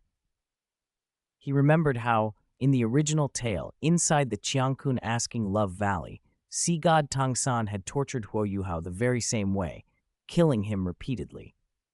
If Lu Jingming hadn't known that Mobius had hidden a contingency inside that gem, he might have believed Huo Yuhao had reborn and was now returning the favor. Among the crowd watching from a third-person perspective were many from Shrek Academy. They recognized Huo Yuhao. The Academy had once abandoned him, and seeing him so ruthlessly torment Tang San left them stunned. Watching the twisted cruelty, Yu Xiaogang and his companions burned with anger. Hot-headed Lu Erlong nearly exploded. Huo Yuhao's control over Xiao Wu and his merciless treatment of Tang San struck a deep nerve. Ning Fengji and the others were puzzled. From Huo Yuhao and his team's strength, they could tell they weren't aligned with Shrek. But why did it feel like Huo Yuhao harbored an implacable hatred for Tang San, as if he wanted to kill him 10,000 times over? Just then, drawn by the constant flashes of blue light from the revivals, the Shrek Academy team passed by and hurried to the scene. Bei, captain of Shrek's first team, lit up at the sight of Huo Yuhao and Xiao Xiao. But Huo Yuhao's expression darkened when he saw them. He was no longer the Huo Yuhao they remembered. Now he was the blood pupil saint. Camaraderie meant nothing to him. Class monitor, it really is you. Wang Dong's been looking for you. Xiao Xiao's joy faltered as she moved closer. Huo Yuhao's gaze landed on her, cold and unreadable. The emotionless stare sent a chill through her. This was not the Huo Yuhao she knew. Xiaoya, I missed you. Where have you been? Xiao Xiao stammered. Before she could recover, Beibei shot forward like an arrow toward Tangya. The blue-silver overlord spear struck mercilessly. Flesh split, blood sprayed, and Beibei's shocked face registered the betrayal for a heartbeat. Shu Sanqi and the others froze. Tangya had impaled Beibei at a vital point. It was unreal. Xiaoya? Beibei gripped her spear, bewildered. Tangya responded with a harsh flick that sent Beibei flying. Pierced through the heart midair, Beibei dispersed into motes of light. All that remained was a blue revival chip that fell at Shu Sanqi's feet. Shu Sanqi stared at the blank, expressionless Tangya, veins throbbing in his forehead. Teacher Xiaoya, class monitor, what are you two doing? Xiao Xiao's voice trembled. She couldn't make sense of the detached Huo Yuhao and the cold Tangya. Xiao Xiao, step back. They're not the Huo Yuhao and Tangya you knew, Jiangnan warned, though she didn't know the details. She could feel they had changed completely. Yanfeng frowned. The revival's relentless blue light had surely drawn attention. Saint, that commotion must have attracted many teams. What should we do? Kill them. Huo Yuhao's blood-red eyes were all killing intent. He waved a hand, and the command was enough. Tang Dai, Wang Xiaolei, and the others, long impatient, grinned with bloodthirst and charged the Shrek team like starving wolves. Ning Tian and Wu Feng, assigned to Shrek's first team, braced immediately. Though Xiao Xiao was still dazed, she summoned the 3 lives soul-suppressing cauldron and watched Tang Dai's charge with tight vigilance. Don't fight. Grab Beibei's revival chip and retreat, Shu Sanqi barked, summoning his black tortoise spirit. A gigantic tortoise phantom materialized, and a swirling ink-black vortex formed at the front to block the incoming assault. In the chaos, Jiang Nanan became a blur and snatched up the fallen revival chip. Shu Sanqi let out a quiet relief. Holding the revival chip meant they kept some initiative. Whether to stand and fight or flee would be their choice. But the enemy didn't let them go. The icebone dragon phantom reappeared behind Yanfeng with a howl of cold air. Its frost seemed able to freeze anything it passed. Tang Dai's spirit manifested as a golden skeletal form. He had taken on the Skeleton King spirit and plunged headlong through He Keito's soul cannon barrage toward Shu Sanqi's group. Cannonballs, bullets, energy blasts, none left a mark on the golden skeleton. Its defense surpassed ordinary Spirit King levels. Lu Jingming transformed into a hulking abomination and lashed out with a hooked chain at Ning Tian, who was a support. Ning Tian was lucky to have Wu Feng guarding her. Wu Feng's fists blazed with red dragon fire. She struck the incoming iron hook squarely. Even with Ning Tian's 7 treasure glazed tile pagoda supporting her, Wu Feng was shoved backward by the hook's force, stumbling several paces. One side fought desperately to escape. The other was determined to annihilate them. A fierce pursuit erupted. Seeing Yanfeng and the others in pursuit, Huo Yuhao didn't hesitate. He condensed an ice cone and plunged it into Xiao Wu's chest, at least temporarily freeing her from the pain of being mentally forced. He ignored both Xiao Wu's and Tang San's revival chips. In his view, even if they revived, he would simply kill them again. Possessing all the main personalities' memories, he knew Shu Sanqi's group was not to be underestimated. So he snatched Tangya and gave chase. Any lingering ties to Shrek Academy belonged to the main personality. As the second personality, he felt no duty to spare anyone. He would wipe out Shrek Academy. Elsewhere, Tian Shui Academy, Blazing Academy, and Shenfeng Academy had been assigned to the same region by chance. Rather than fight, the 3 formed a loose alliance and used their numbers to overpower several weaker teams. But then they encountered a group called Body Sect, and everything changed. Who are those people? How are their spirit emperors here? Their strength is terrifying. Shuyer patted her chest, still shaken, and kept looking back in fear that those so-called Body Sect monsters might catch up. Except for a blonde girl, Body Sect's members were all massive, broad-shouldered fighters. Each had a strange, powerful spirit, and together they radiated a raw, terrifying might. Chapter 215, Firefly's Proposal. Chapter 215, Robin's Proposal. The body sect was terrifying. A spirit emperor backed by several spirit kings was enough to shatter the three elemental academies' assault. Despite outnumbering them, the academies were routed and lost many students. None of the three elemental academies were at full strength. Too many had already been eliminated by the body sect's masters in the earlier clash. Huowu helped Huo Wushuang, whose left arm was fractured, into a seat and began administering recovery potions, mending spirit power and injuries. As she worked, she kept thinking back to the blonde girl they'd met in the fight, someone who had claimed to possess a body spirit and had tried to recruit her to the body sect. Huowu's own spirit was Fire Shadow, a mutated shadow spirit with a strong fire affinity, essentially a body spirit in function. She had never heard of a body sect, though, and had refused. The result had been predictable. She'd been beaten mercilessly. If her teammates hadn't sacrificed themselves to cover the retreat, everyone from the three elemental academies, except Shui Binger, would likely have been wiped out. Only Shui Binger had broken into the Spirit King realm. Bolstered by her sacred mark, she could contend with the body sect's powerhouses, though she still wasn't a match for their Spirit Emperor. In the end, it was Shui Binger and Shui Wu, using their martial soul fusion skill, ice and snow falling, that managed to temporarily restrain the Spirit Emperor and allow everyone to flee. They'd fled so fast they couldn't retrieve their teammates' resurrection chips, and the battlefield area was now sealed by a poisonous ring. There was no going back. This competition's too brutal. There's even a Spirit Emperor, Shui Yuer complained, leaning against Shui Binger with a sour expression. She'd come in expecting Tianshui Academy to shine with someone like Shui Binger, but the sudden encounter had shattered their confidence. A moment later, a towering column of flame erupted from the direction they'd fled, and hot, scorching winds blew toward them. "Someone's fighting," Huowu said. The others turned to look. With such fierce battle fluctuations slicing through the air, they assumed it must be the body sect team again. "I'll go see." Shuyer couldn't stay still. She rummaged out a compact telescope spirit tool, nimbly climbed a large tree, and trained it on the battlefield. Through the lens, she caught the scene. The body sect's Spirit Emperor locked in combat with a silver-white mech. Shuyer's pupils constricted, cold sweat prickling her brow. She'd seen that silver-white mech before, the same one from the corrupted area that had almost taken their aunt. This time, it was no simulacrum. This was the real thing. "Sis, guess who I found?" she called as she dropped down. With a crash, Long Aochin's body flew backward like a kite with a snapped string, smashing through several trees before emerging from the dust. His eyes were aflame with battle intent as he stared at the silver-white mech now shrouded in embers. The opponent's strength, defense, and speed all far outclassed his. Long Aochin was the body sect's young sect master. Physically, he was stronger than many top-tier beast spirit masters of equal rank and might have stood a chance even against a spirit saint.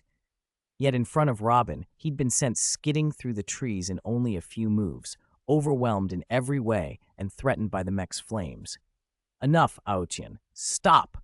Venus stepped quickly between them, distressed. Long Aochin loved challenging strong opponents.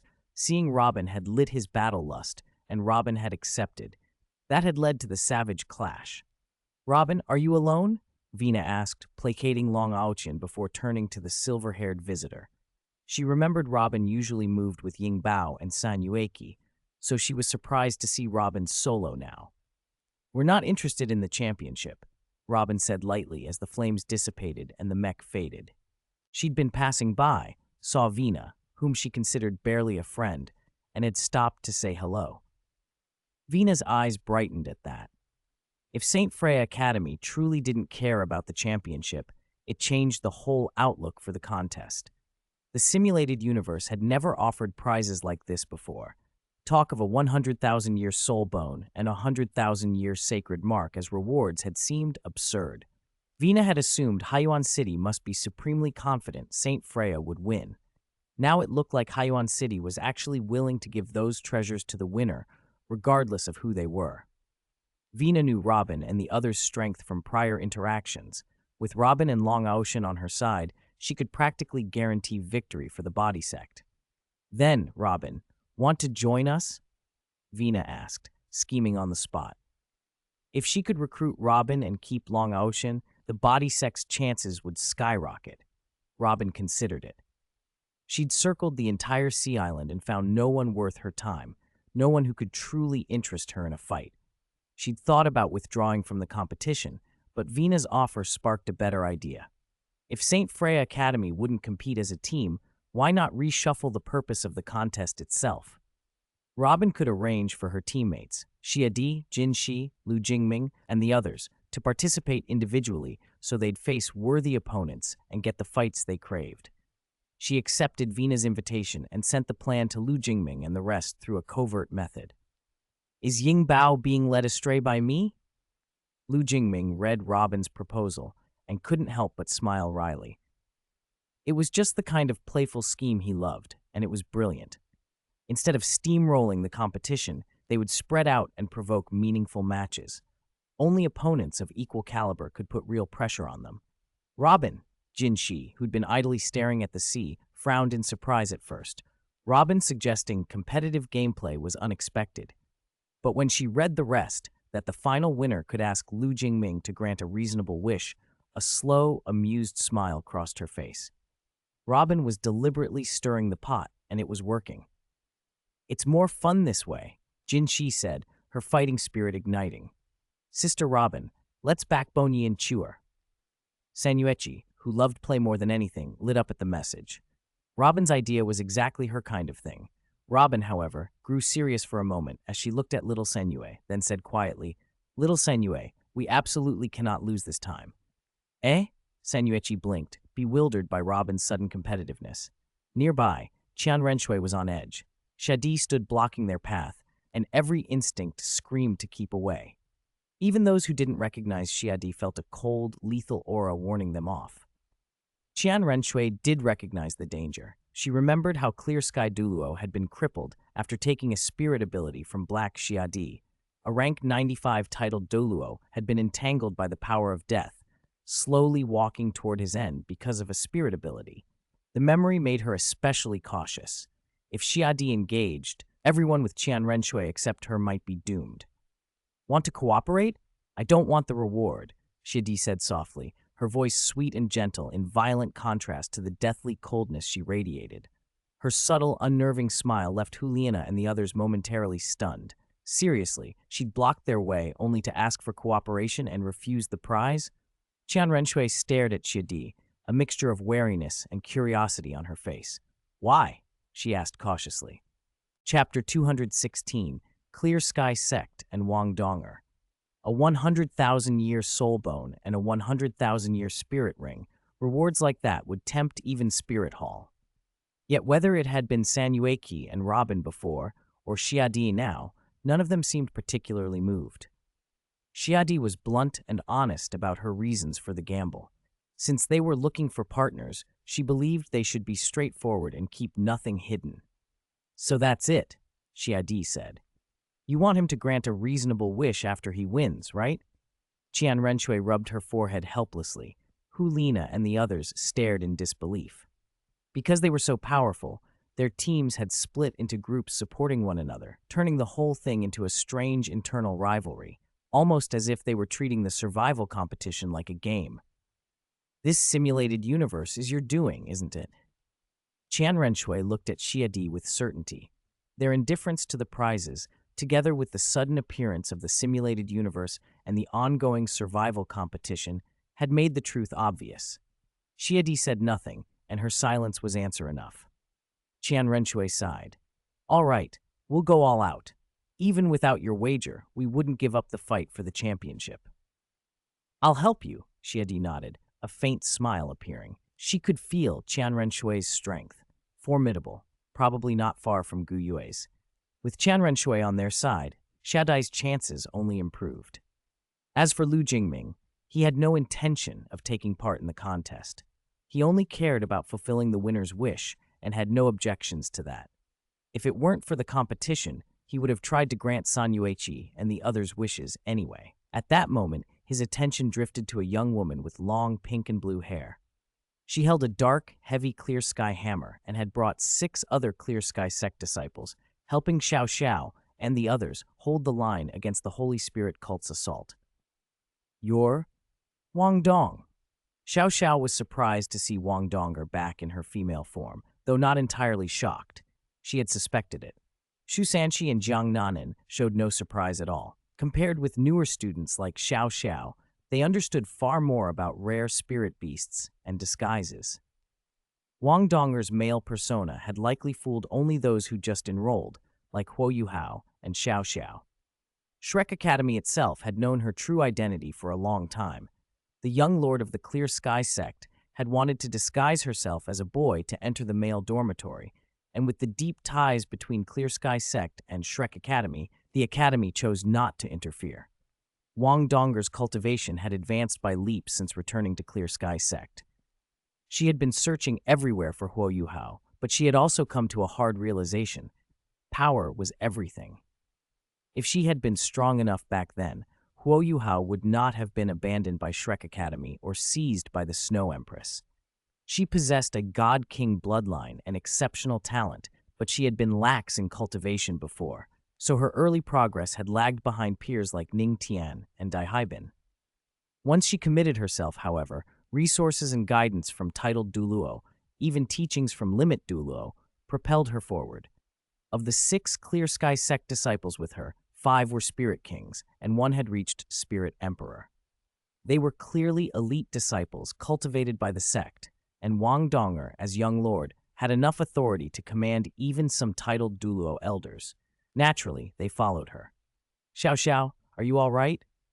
Wang Donger rarely smiled. She still harbored resentment toward the high-ranking circle of Shrek Academy for abandoning Huo Yuhao, but that anger did not extend to old friends like Xiao Xiao. "Wang Dong, no Donger. I saw Yuhao, but he's completely different now. I don't know what happened," Xiao Xiao blurted, overjoyed to see Wang Donger, but alarmed by what she'd witnessed. "Wu Hao." Wang Donger's face brightened immediately at the news. She had spent so long searching for any trace of Huo Yuhao.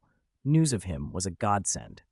As for Xiao Xiao's comment that his personality had changed, that, she thought, could be explained by betrayal and suffering. Wang Donger herself had changed because of past events. She had returned to her true form and pushed herself to Spirit King level in a short time. What she did not yet grasp was that Huo Yuhao had become an entirely different person. The Clear Sky sect disciples intercepted Yan Feng and the other members of the Holy Spirit cult. With this reinforcement, Shu Sanqi no longer considered retreat. He planned to join forces with Clear Sky sect to crush the Holy Spirit cult. Not long after, Huo Yuhao arrived, accompanied by Tangya. When he saw Wang Donger, a familiar tug rose in his chest, a likeness he couldn't quite place. "Yuhao, it's really you!" Wang Donger couldn't help shouting when she truly saw him. Huo Yuhao blinked, puzzled. He had a flash of recognition. The person before him resembled the figure he and Wang Dong had once formed using the martial soul fusion technique, the goddess of light. "Who are you?" he asked guardedly. "I'm Wang Dong. This is my true form. My name is Wang Donger now," she hurried to explain. "Wang Dong." Huo Yuhao's expression registered surprise for a brief instant, then hardened. The thought that his dorm mate had transformed into a beautiful young woman didn't shock him the way it might have before. Instead, a surge of anger flared. "You're Wang Dong, and you've been lying to me all this time." His tone left Wang Donger flustered. "No, Yuhao, listen. I don't want explanations. You're Wang Dong, but I'm not the Huo Yuhao I used to be. All of you must die." A bloody red light burst from Huo Yuhao's eyes, and an oppressive mental force struck Wang Donger before she could react. She was tossed back and spat blood. With the consciousness gem amplifying his power, Huo Yuhao's mental force was devastating. It was far beyond what a spirit king like Wang Donger could normally endure. "Young lord, how dare you!" The Clear Sky sect disciples' faces darkened with righteous fury when they saw their young lord injured. They knew how much she had sacrificed and suffered to find Huo Yuhao. Now he dared to attack her, and their anger burned hot. "Move. Kill them." Huo Yuhao's voice was cold, and a suit of blood-red armor flickered into being around him. It was a spirit tool forged for him by death god Douluo Shui. It not only strengthened his mental force, but sharpened his close combat prowess. Donger, he isn't the Yu Hao you knew. No matter what, pull yourself together, Jiang Nanan said, flashing to Wang Donger's side to steady her. She sighed in helplessness. Everything had changed so much in such a short time. It was heartbreaking. Huo Yuhao and Tang Ya were no longer the people they had been, and those changes left everyone feeling strange and unsettled. Thank you, Sister Nanan. I know what to do. Wang Donger wiped the blood from her lips and fixed her gaze with renewed resolve. She didn't know what Huo Yuhao had suffered, but she would never give up on him. She intended to find out the truth. The blow he'd just landed made it clear that this Huo Yuhao was no longer the boy she had known. The strike had been merciless. If not for her own mental strength and the mysterious power guarding her sea of consciousness, that attack could have severely damaged her spirit, possibly leaving her a vegetable. The cruelty of the blow shattered any lingering hope that Huo Yuhao might simply be confused. Yuhao, she called, no matter what you've become, I'll drag you back. Radiant goddess butterfly spirit energy flared around her body, her blue-gold wings dazzling. The dark, heavy clear sky hammer formed in her hands. Her figure turned to gold as she blasted forward and swung the hammer with all her might. This was a simulated universe. No one could die for real, and she only wanted to strike Yuhao hard enough to snap him awake. Huo Yuhao snorted. He could feel the primary personality trapped in his mind stirring. The part he had sealed away in his mental space was beginning to surface. Wang Donger's appearance had greatly stimulated that core self, gnawing at his seal. Killing intent surged through him. He could not allow the primary personality to revive. Before he finished obliterating that primary persona, Wang Donger was an intolerable threat. The secondary personality, now in control of the body, had no room for sentiment. Friendship and love were distractions that reduced efficiency in killing. The task at hand, above all else, was to eliminate the person whose presence could rescue the old Yu Hao. Wang Donger had to die. Only when she was gone would the primary personality be driven into despair, allowing the new self to finally dominate the body completely. Chapter 217, Offensive and Defensive Alliance. With a single momentary clash, the fight erupted in full force.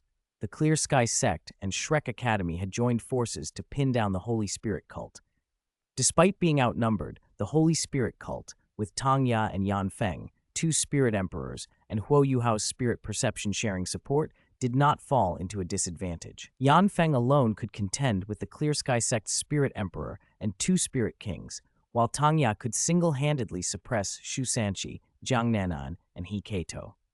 Other Holy Spirit cult members, Skeleton King Tang Dai, Lich King Xiao Lei, Abomination Lu Genggeng, and Bone Staff Guyu, were each staggeringly powerful, each capable of taking on two opponents. The fearsome strength of the evil soul masters was on full display. These were the elite among evil soul masters, outstanding younger generation talents with the potential to become titled Douluo. On that battleground, the Clear Sky Sect, Shrek Academy, and Holy Spirit cult were locked into an intense, inextricable melee. Meanwhile, Zhuzu King and the others quietly skirted the fighting and reached the resurrection point. Before long, they found Tang San and Xiao Wu's resurrection chips and revived them. A dazzling blue light shot into the sky as Tang San returned. His eyes were bloodshot, his face drawn, and he said nothing. A faint but unmistakable killing intent radiated from him, tightening the chests of Ning Rongrong and the others. None of them knew what tortures Tang San had endured. Though there is no true death in the simulated universe, the experience of dying felt utterly real, and the damage to his spirit and soul was severe. On the surface, Tang San seemed to hold on to his reason, but in truth he was teetering on the edge of madness.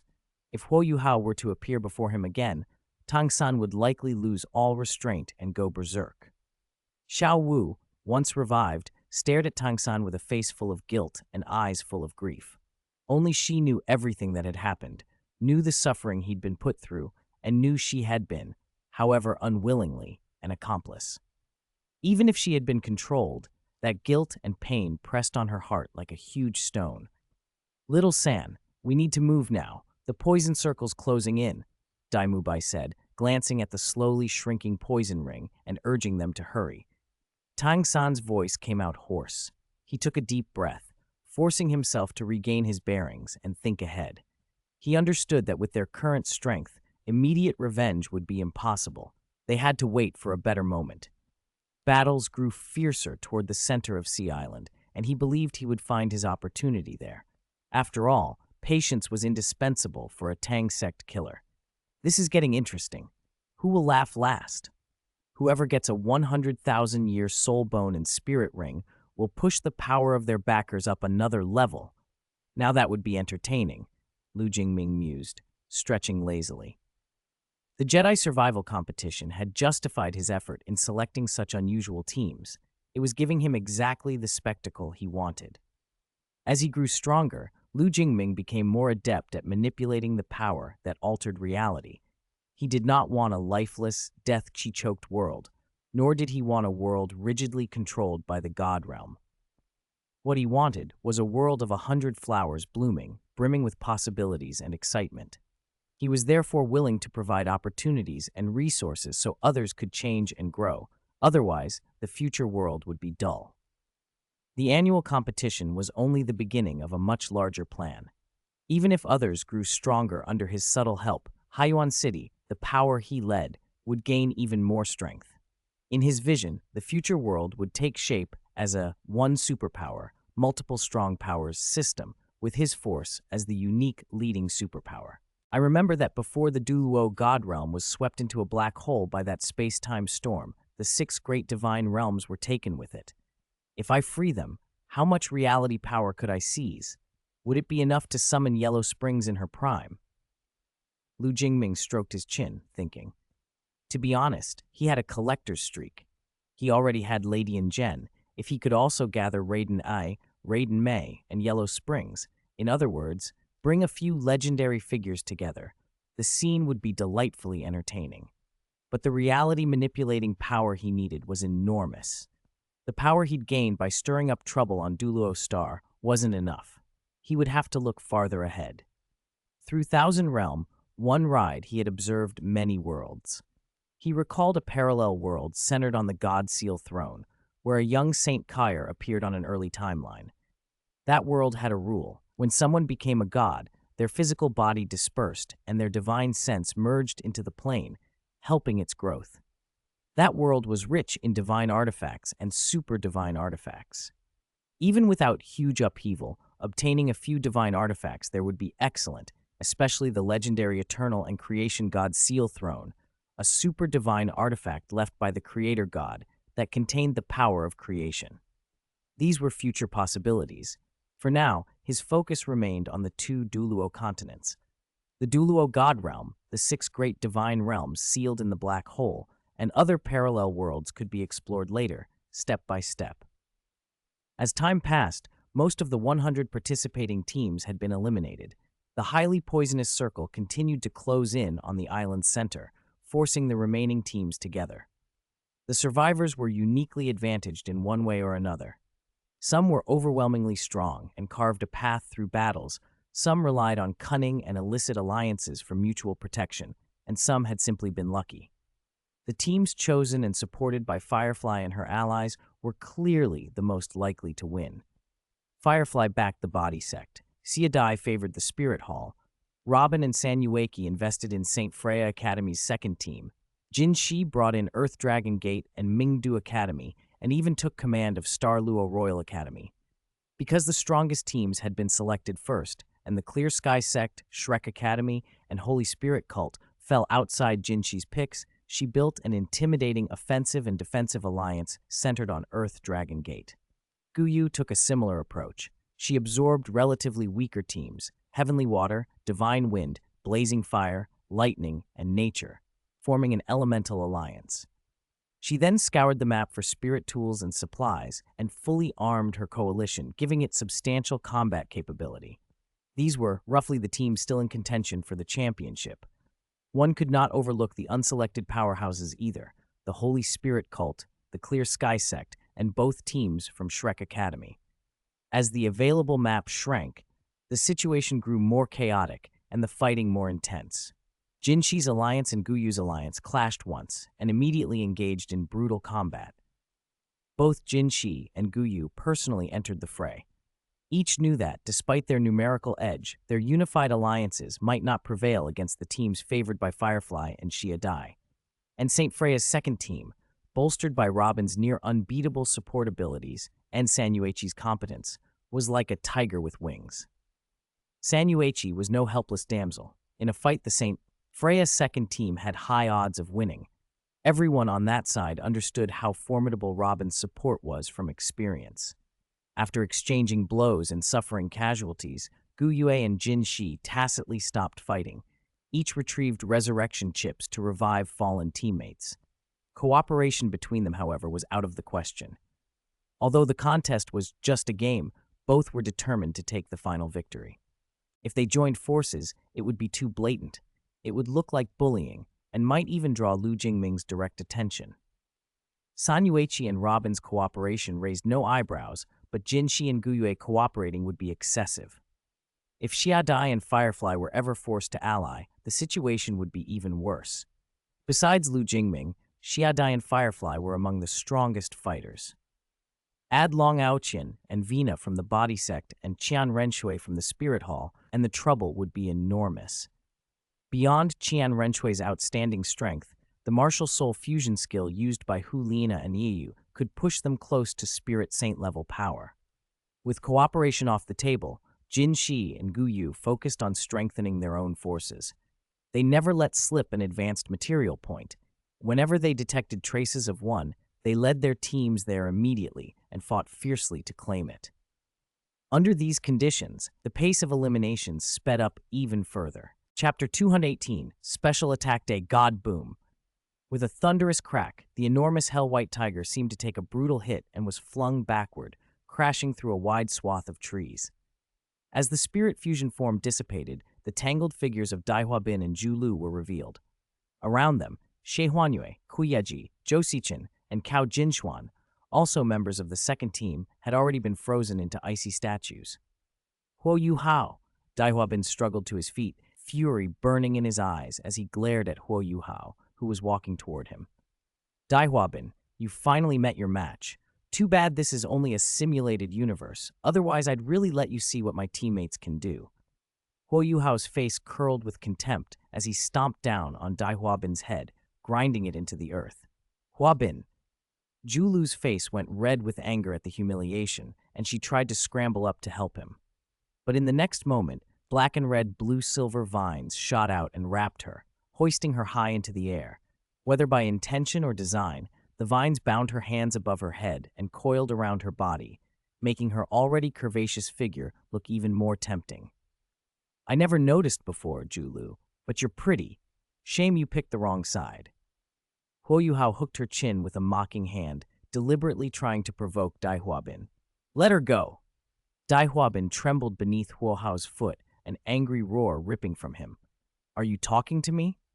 Huo Hao pressed his foot down harder, forcing Dai Huabin's face deeper into the ground. Let them go. Just then, Shu Sanxi, Wang Donger, and the others arrived. Even though they didn't like Dai Huabin, they moved immediately at the sight. Perfect timing. You slipped away before, but not this time. Huo Yu Hao's eyes narrowed, and a dark red gem appeared between his brows. He was getting serious. Though he had not fully mastered the gem's power, he could already use the authority of consciousness. The Herrscher of Sentience's power manipulated brain signals to create illusions so convincing every detail, attack force, damage, could make the enemy's mind accept them as real. If the foe's consciousness believed they were dead, their body would become nothing more than a breathing shell. Huo Yu Hao unleashed that power. A colossal ice jade empress scorpion materialized from nothing, and a raging cold storm surged outward, instantly turning the area into an icy hell. The oppressive aura of 100,000-year spirit beast enveloped them, and Wang Donger and the others froze. They were crushed not only by the pressure, but by bone-deep cold. Of course, Huo Yu Hao couldn't truly summon a 100,000-year spirit beast. The Ice Jade Empress Scorpion was a simulation created by the Herrscher's power, but it was disturbingly real. So long as Wang Donger and the others believed it, it would exert the strength of such an ancient spirit beast. That was the terrifying authority of the Hersher of Sentience. Xiao Xiao and the rest stared in disbelief. Everything felt too real. Huo Yuhao had changed so much that none of them understood the extent of his new abilities. Caught in the illusion and overwhelmed by the cold, everyone strained under the scorpion's pressuring presence, struggling to breathe. Then a golden trident mark appeared between Wang Donger's brows, and a roar of divine sense thundered out. The instant the mark appeared, Huo Yuhao's expression twisted. The simulated 100,000-year ice jade Empress Scorpion shattered, and the psychic backlash struck Huo Hao. He spit a mouthful of blood. At the same time, the main personality he had sealed within himself took advantage of the disturbance to strike at the seal, making him agonize. "Saint, what's wrong?" Yan Feng asked quickly, alarmed. Huo Hao's unleashed consciousness power had indiscriminately attacked everyone, and even his Holy Spirit cult teammates had been dragged into the illusion. That had only made them more accepting and deferential toward Huo Hao. Now seeing him wounded, they were worried. "I'm fine. Move." Huo Hao glanced warily at the golden trident mark between Wang Donger's brows, his face grim. Before Wang Donger and the others could fully break free from the illusion, he led the Holy Spirit cult members in a retreat. He'd suffered a major setback and needed a quiet place to strengthen the seal and prevent his main personality from resisting. He didn't take the chance to eliminate Wang Donger. Instead, he chose to withdraw. His teammates didn't know why, but they followed without objection. Their luck ran out, however. As they pressed toward the island's center, they ran straight into the Spirit Hall contingent. The moment Qian Renshui spotted the Holy Spirit cult members, she sensed an evil aura clinging to Yan Feng and the rest and recoiled in disgust. As the future angel god, Qian Renshui's ability to detect evil spirit masters was far keener than Ye Gai's. If Ye Gai could already detect hidden malevolent spirit masters, Qian Renshui could do it with even greater ease. A pack of filthy, disgusting scoundrels. Accept your judgment. Qian Renshui did not hesitate. If it had been mere evil qi, she wouldn't have lumped them together. She'd seen evil spirits before, and Spirit Hall didn't call every spirit evil. But she clearly sensed the cries of resentful souls and the strong reek of blood on Yan Feng and his comrades. She concluded these people not only possessed evil spirits, but had committed countless atrocities. A radiant angel phantom appeared behind Qian Renshui. She raised the angelic sacred sword, and with a roaring slash, a column of holy light cleft the air. Her move was decisive, and left Hu Lina and the rest stunned, and Yan Feng's group even more so. Wrapped in sacred hymns and holy light, Yan Feng, Tang Dai, and the others felt their spirit power and spirit suppressed, unable to use even half their strength. Damn it, how is this a seraphim spirit? Didn't that clan go extinct? Yan Feng, an evil spirit master, knew instinctively they were facing their nemesis. The angel clan had been nearly wiped out, seraphim were thought gone. But there she stood. Even the high-ranking Holy Spirit cult members watching the battle, Zhong Liwu among them, couldn't help but look grim at the revelation.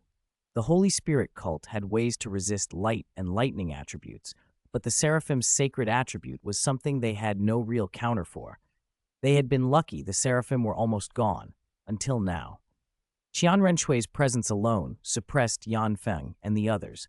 Even a titled Douluo-level evil spirit master would have to hesitate before taking a strike from her angelic sacred sword. This was the so-called special attack god killer. Huo Yuhao's expression was spectacular. Tang Ya and Yan Feng might be on par with Qian Renshui, but their attacks couldn't even come close. Holy light ignited sacred flames on Tang Ya and Yan Feng, forcing them to burn spirit power just to resist. The same holy light didn't bother Huo Hao. He wasn't set aflame and didn't have to waste much spirit power. Watching with his mutated spirit, which had become blood-red pupils, Huo Hao realized what the holy light was actually doing. It was igniting the evil qi within Yan Feng and Tang Ya, the corrupt aura born from their evil cultivation methods of devouring and killing. Huo Hao had never used the Holy Spirit cult's perverse cultivation, so he didn't carry that aura. They did, so they were crushed. Their spirit power cultivation was already inferior to Qian Renshui's, and under her seraphim suppression, they were in a desperate state. Huo Hao clenched his teeth. If no one acted now, the whole team would be taken down by one woman. Wrath of the Ice Emperor, Huo Hao called, unleashing his trump card. A brilliant green beam, laced with terrifying cold, shot forth and froze everything in its path, hurtling straight at Qian Renshui. Xiadi swung her scythe. The void realm tore open, and the head of the dead dragon Balrog emerged, spitting a breath of purple death dragon energy at Huo Hao. The purple death breath collided with Huo Hao's green wrath of the Ice Emperor in a violent explosion. Ice and death energy roared outward, reducing the surrounding 100 meters to ruin. Roar! Yanfeng transformed into a humanoid bone dragon and fused with his bone dragon phantom, charging at Qian Renshui with a thunderous bellow. He already bore some of the aura of a spirit avatar. Die! Qian Renshui's expression stayed calm. Her spirit rings shone with light as her divine sword, full of solar brilliance, stabbed downward. A golden sword light flashed and Yanfeng's face instantly froze. A glowing line spread from between his brows, and in that instant his body was cleaved in two by the sword. Watching Yanfeng fall to a single stroke, Tang Dai and the others were struck with terror. Already stifled by the holy light and unable to use much power, if even Yanfeng couldn't withstand one blow, they were doomed. Damn it! Retreat! Huo Hao gritted his teeth.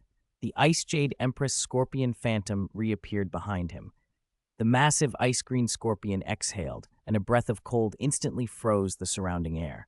Trees iced over almost at once, forcing Qian Renshui and the others to turn their attention to resisting the chill. Huo Hao's ultimate ice couldn't threaten Qian Renshui or Xiadi, but Hu Lina and the rest were not so fortunate. Qian Renshui's seraphim possessed three attributes: sacred, light, and fire, and because it was a god-bestowed spirit, it was far more potent than ordinary ultimate spirits. Huo Hao's Ice Jade Empress Scorpion, however powerful, could not truly harm her. As soon as the cold approached, holy fire enveloped and neutralized it. Still, a layer of frost crept over Hu Lina and the others, threatening to freeze them solid. Chapter 219, Wang Donger and Tang San. After the joint assault by Qian Renshui and Xiadi, the Holy Spirit cult had been crushed, its strength more than halved. They fled in disarray, relentlessly pursued. If not for worrying about Hu Lina and the others who couldn't keep up, Qian Renshui would have chased Huo Yuhao and his group to the ends of the earth. How unlucky! Huo Yuhao slammed his fist into a large tree, leaving a deep imprint. He glanced at Tang Ya, who was badly wounded, and his mouth twitched in frustration.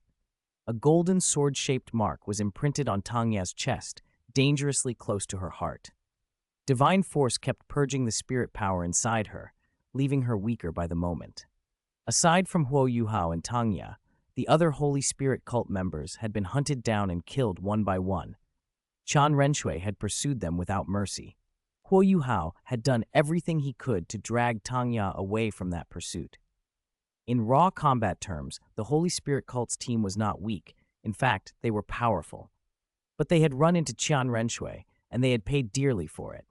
Suddenly, a thread-thin streak of golden light flashed by. Huo Yuhao's expression changed. A layer of diamond-like ice crystals burst across his body, barely stopping a needle of dragonbeard. Dragonbeard needle. Huo Yuhao's face tightened. If not for his strong mental force and keen perception, the needle would already have pierced him. As a disciple of the Tang sect, he knew how pernicious dragonbeard needles were. Tang San stepped out from behind a boulder, killing intent burning in his eyes. Juju King and the others had circled in, blocking every escape. Huo Yuhao cursed under his breath. He'd been careless. Chased all the way here, his mental force was almost drained. He hadn't probed his surroundings and fell into an encirclement. "You bastard! Sister Xiao Wu will make you pay today." Xiao Wu's voice snapped as she saw Huo Hao. The image of Tang San being tortured and killed replayed in her mind, fueling her rage. She moved like lightning, closing in on Huo Hao with a storm of strikes, each aimed at a vital point. Though Huo Yuhao's energy, both spiritual and physical, was nearly spent, he was no easy target. He refused to simply give up. Using Ghost Shadow Perplexing Track, his movements were slippery and evasive.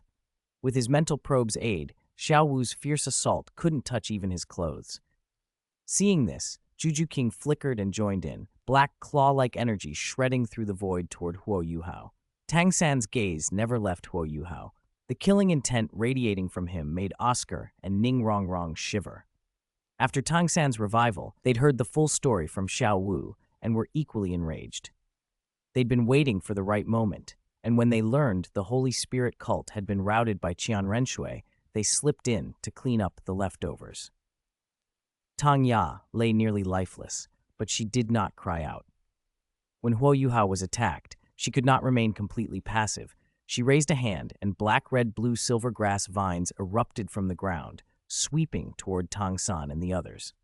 As the saying goes, a starving camel is still larger than a horse. Though Tang Ya was gravely wounded, she was still dangerous.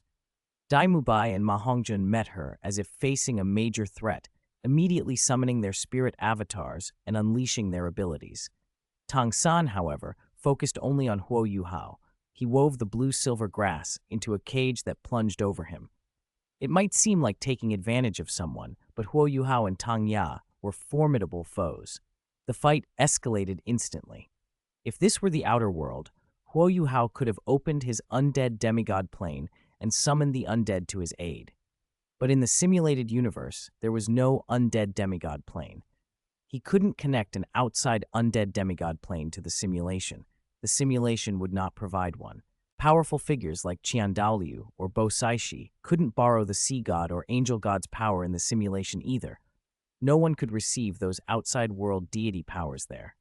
If Huo Yuhao could use an undead demigod plane inside the simulation, he alone could field a catastrophic legion and ruin any balance in the contest. So, exhausted and with Tang Ya critically injured, they were trapped. Tang San made no concessions. The blue-silver grass wrapped around his clear sky hammer and slammed into Huo Yuhao's chest with crushing force. At that precise moment, Wang Donger, who had been tracking them, saw Huo Yuhao thrown back and spitting blood. Yuhao, without thinking, she heaved the clear sky hammer. It flew like a cannonball straight toward Tang San. Pfft! The hammer smashed into Tang San. Bones and tendons shattered under the blow. He spat blood and was hurled backward. Third brother. Xiao Wu's eyes flooded with red rage. She teleported in a flash to Wang Donger and delivered a violent kick toward her head, every motion filled with killing intent. Xiao Ya! On the other side, Bei Bei, recently resurrected, saw Tang Ya besieged and unleashed a thundering dragon head. The thunderous dragon charged at Dai Mubai and Ma Hongjun in a roar. Wang Donger was far stronger than Xiao Wu at this moment. Despite being surprised by the teleportation strike, her reactions were lightning fast. She grabbed Xiao Wu's ankle, swung her horizontally, and smashed Xiao Wu into a nearby tree. The impact drove Xiao Wu's body into the trunk. She spat blood, face drained of color. Only then did Wang Donger look closely at Xiao Wu's face. Her heart skipped. An inexplicable guilt and unease rose within her.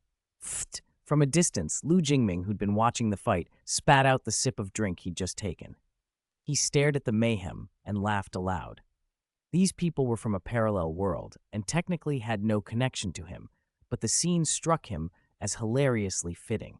He wondered how Wang Donger would react if she knew who she'd just beaten, but because the mimetic feather dust was warping cognition, Wang Donger and the others could not recognize who they were fighting.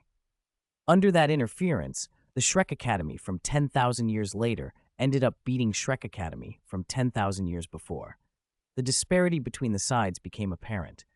Tang San's team was no match for Bei Bei, Shu Sanxi, and the rest. With the Clear Sky sect joining in, the field tilted further. Dai Mubai, Juju King, and others were taken out in short order.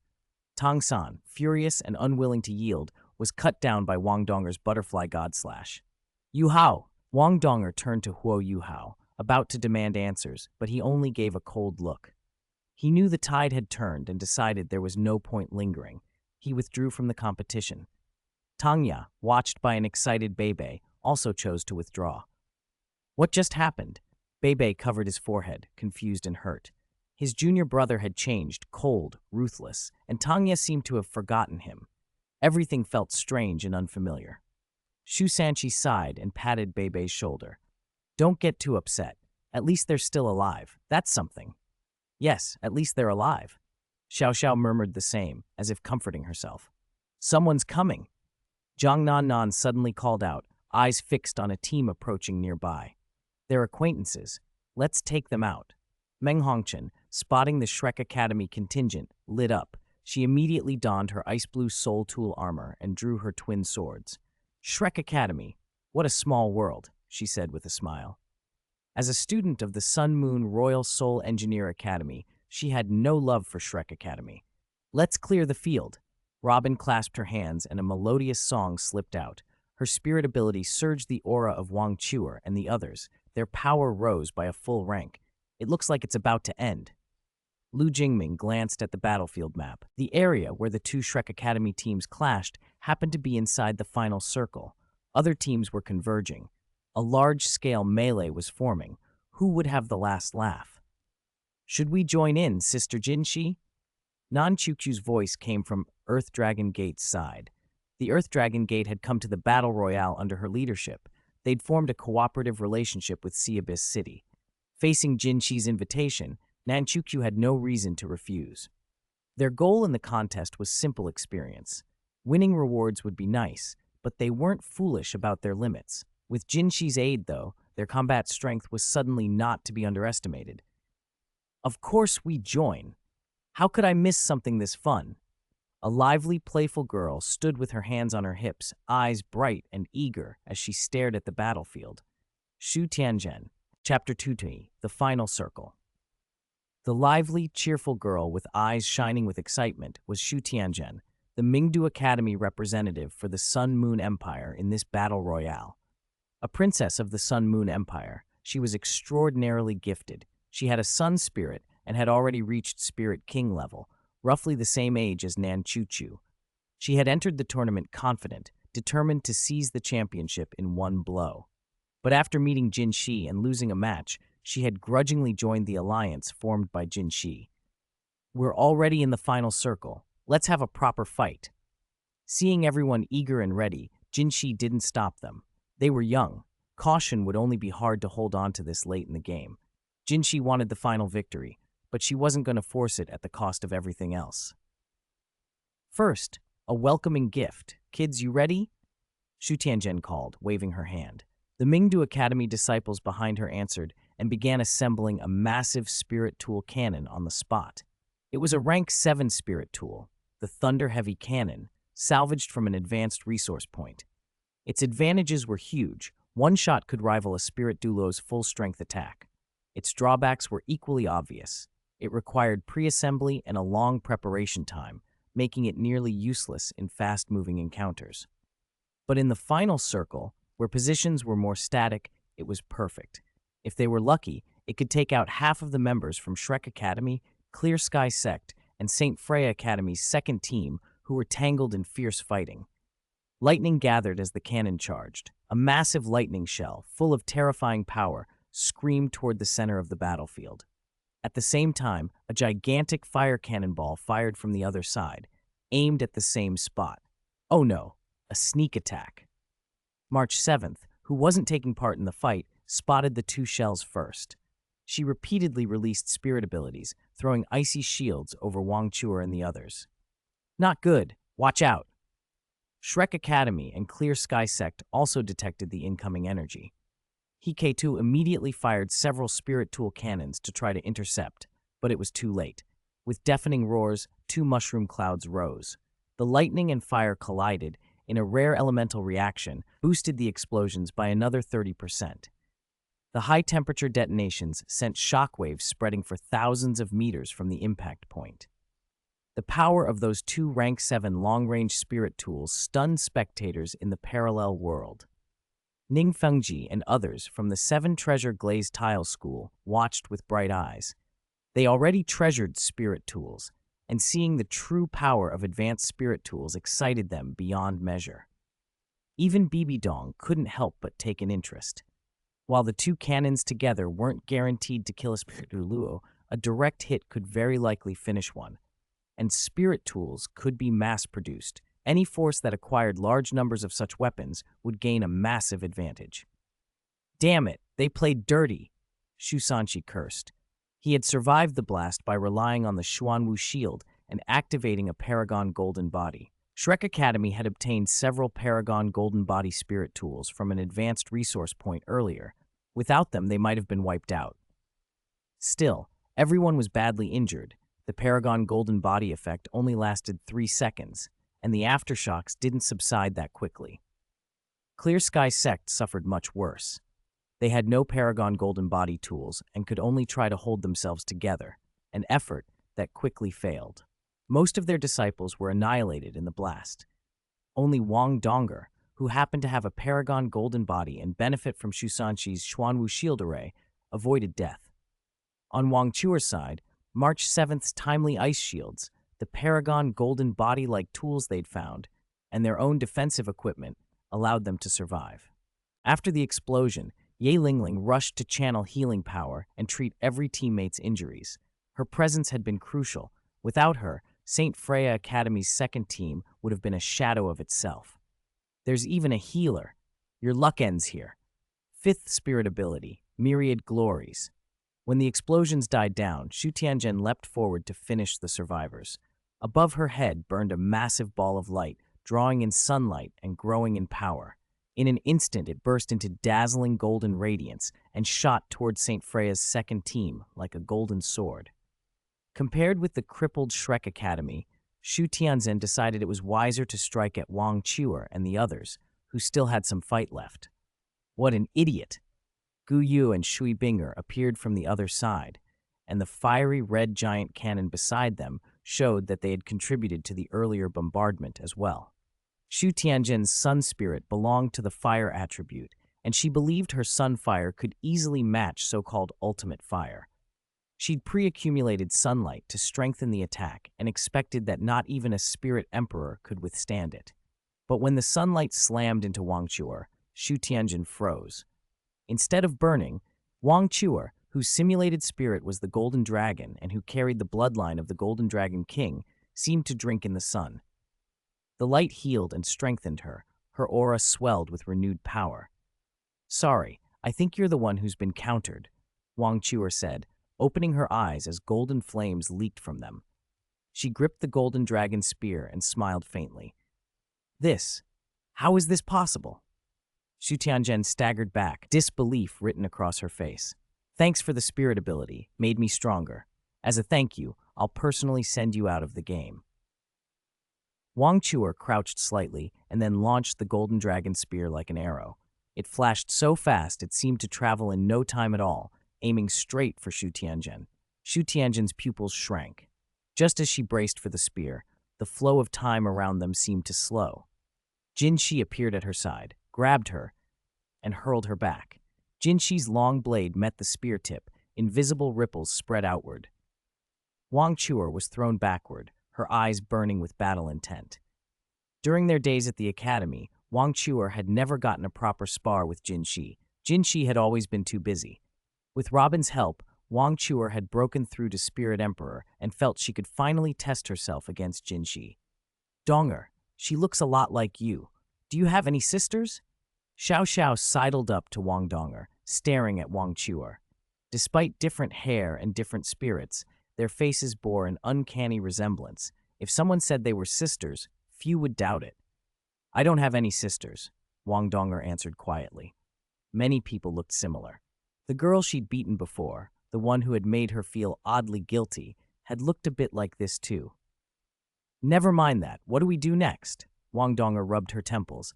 She was as uncertain as anyone. The twin Rank 7 bombardments had wiped out the Clear Sky sect, and they'd barely escaped with their lives. Their team had been crippled. Any other team could now finish them off. "Shrek Academy, excuse me, please leave the game," a clear, pleasant voice said. Xiao Xiao and the others turned to see Vina, and the familiar figure of Lu Ying from the body sect stepped forward. Adding insult to injury, Shu Sanshi muttered, his mouth twitching. Bei let out a helpless sigh. Despite being on the ropes, Wang Donger and her teammates had no intention of surrendering. This was the first tournament held in the simulated universe. So many eyes in the outside world were watching. They couldn't simply quit and let Shrek Academy lose face. The fighting flared again, but the body sect completely dominated, suppressing the exhausted Shrek Academy. If Shrek had been at full strength, they might have resisted the body sect, but after expending so much spirit power resisting the explosion and suffering internal injuries, they were thoroughly overwhelmed. defeat looked inevitable. Lu Jingming had already withdrawn from the tournament to observe from a third-party perspective. He also noticed the Spirit Hall remained inactive. Entering the final circle, only a handful of forces stayed in play. Jinxi's alliance, Guyue's alliance, the Body Sect, St. Freya Academy's second team, and the Spirit Hall.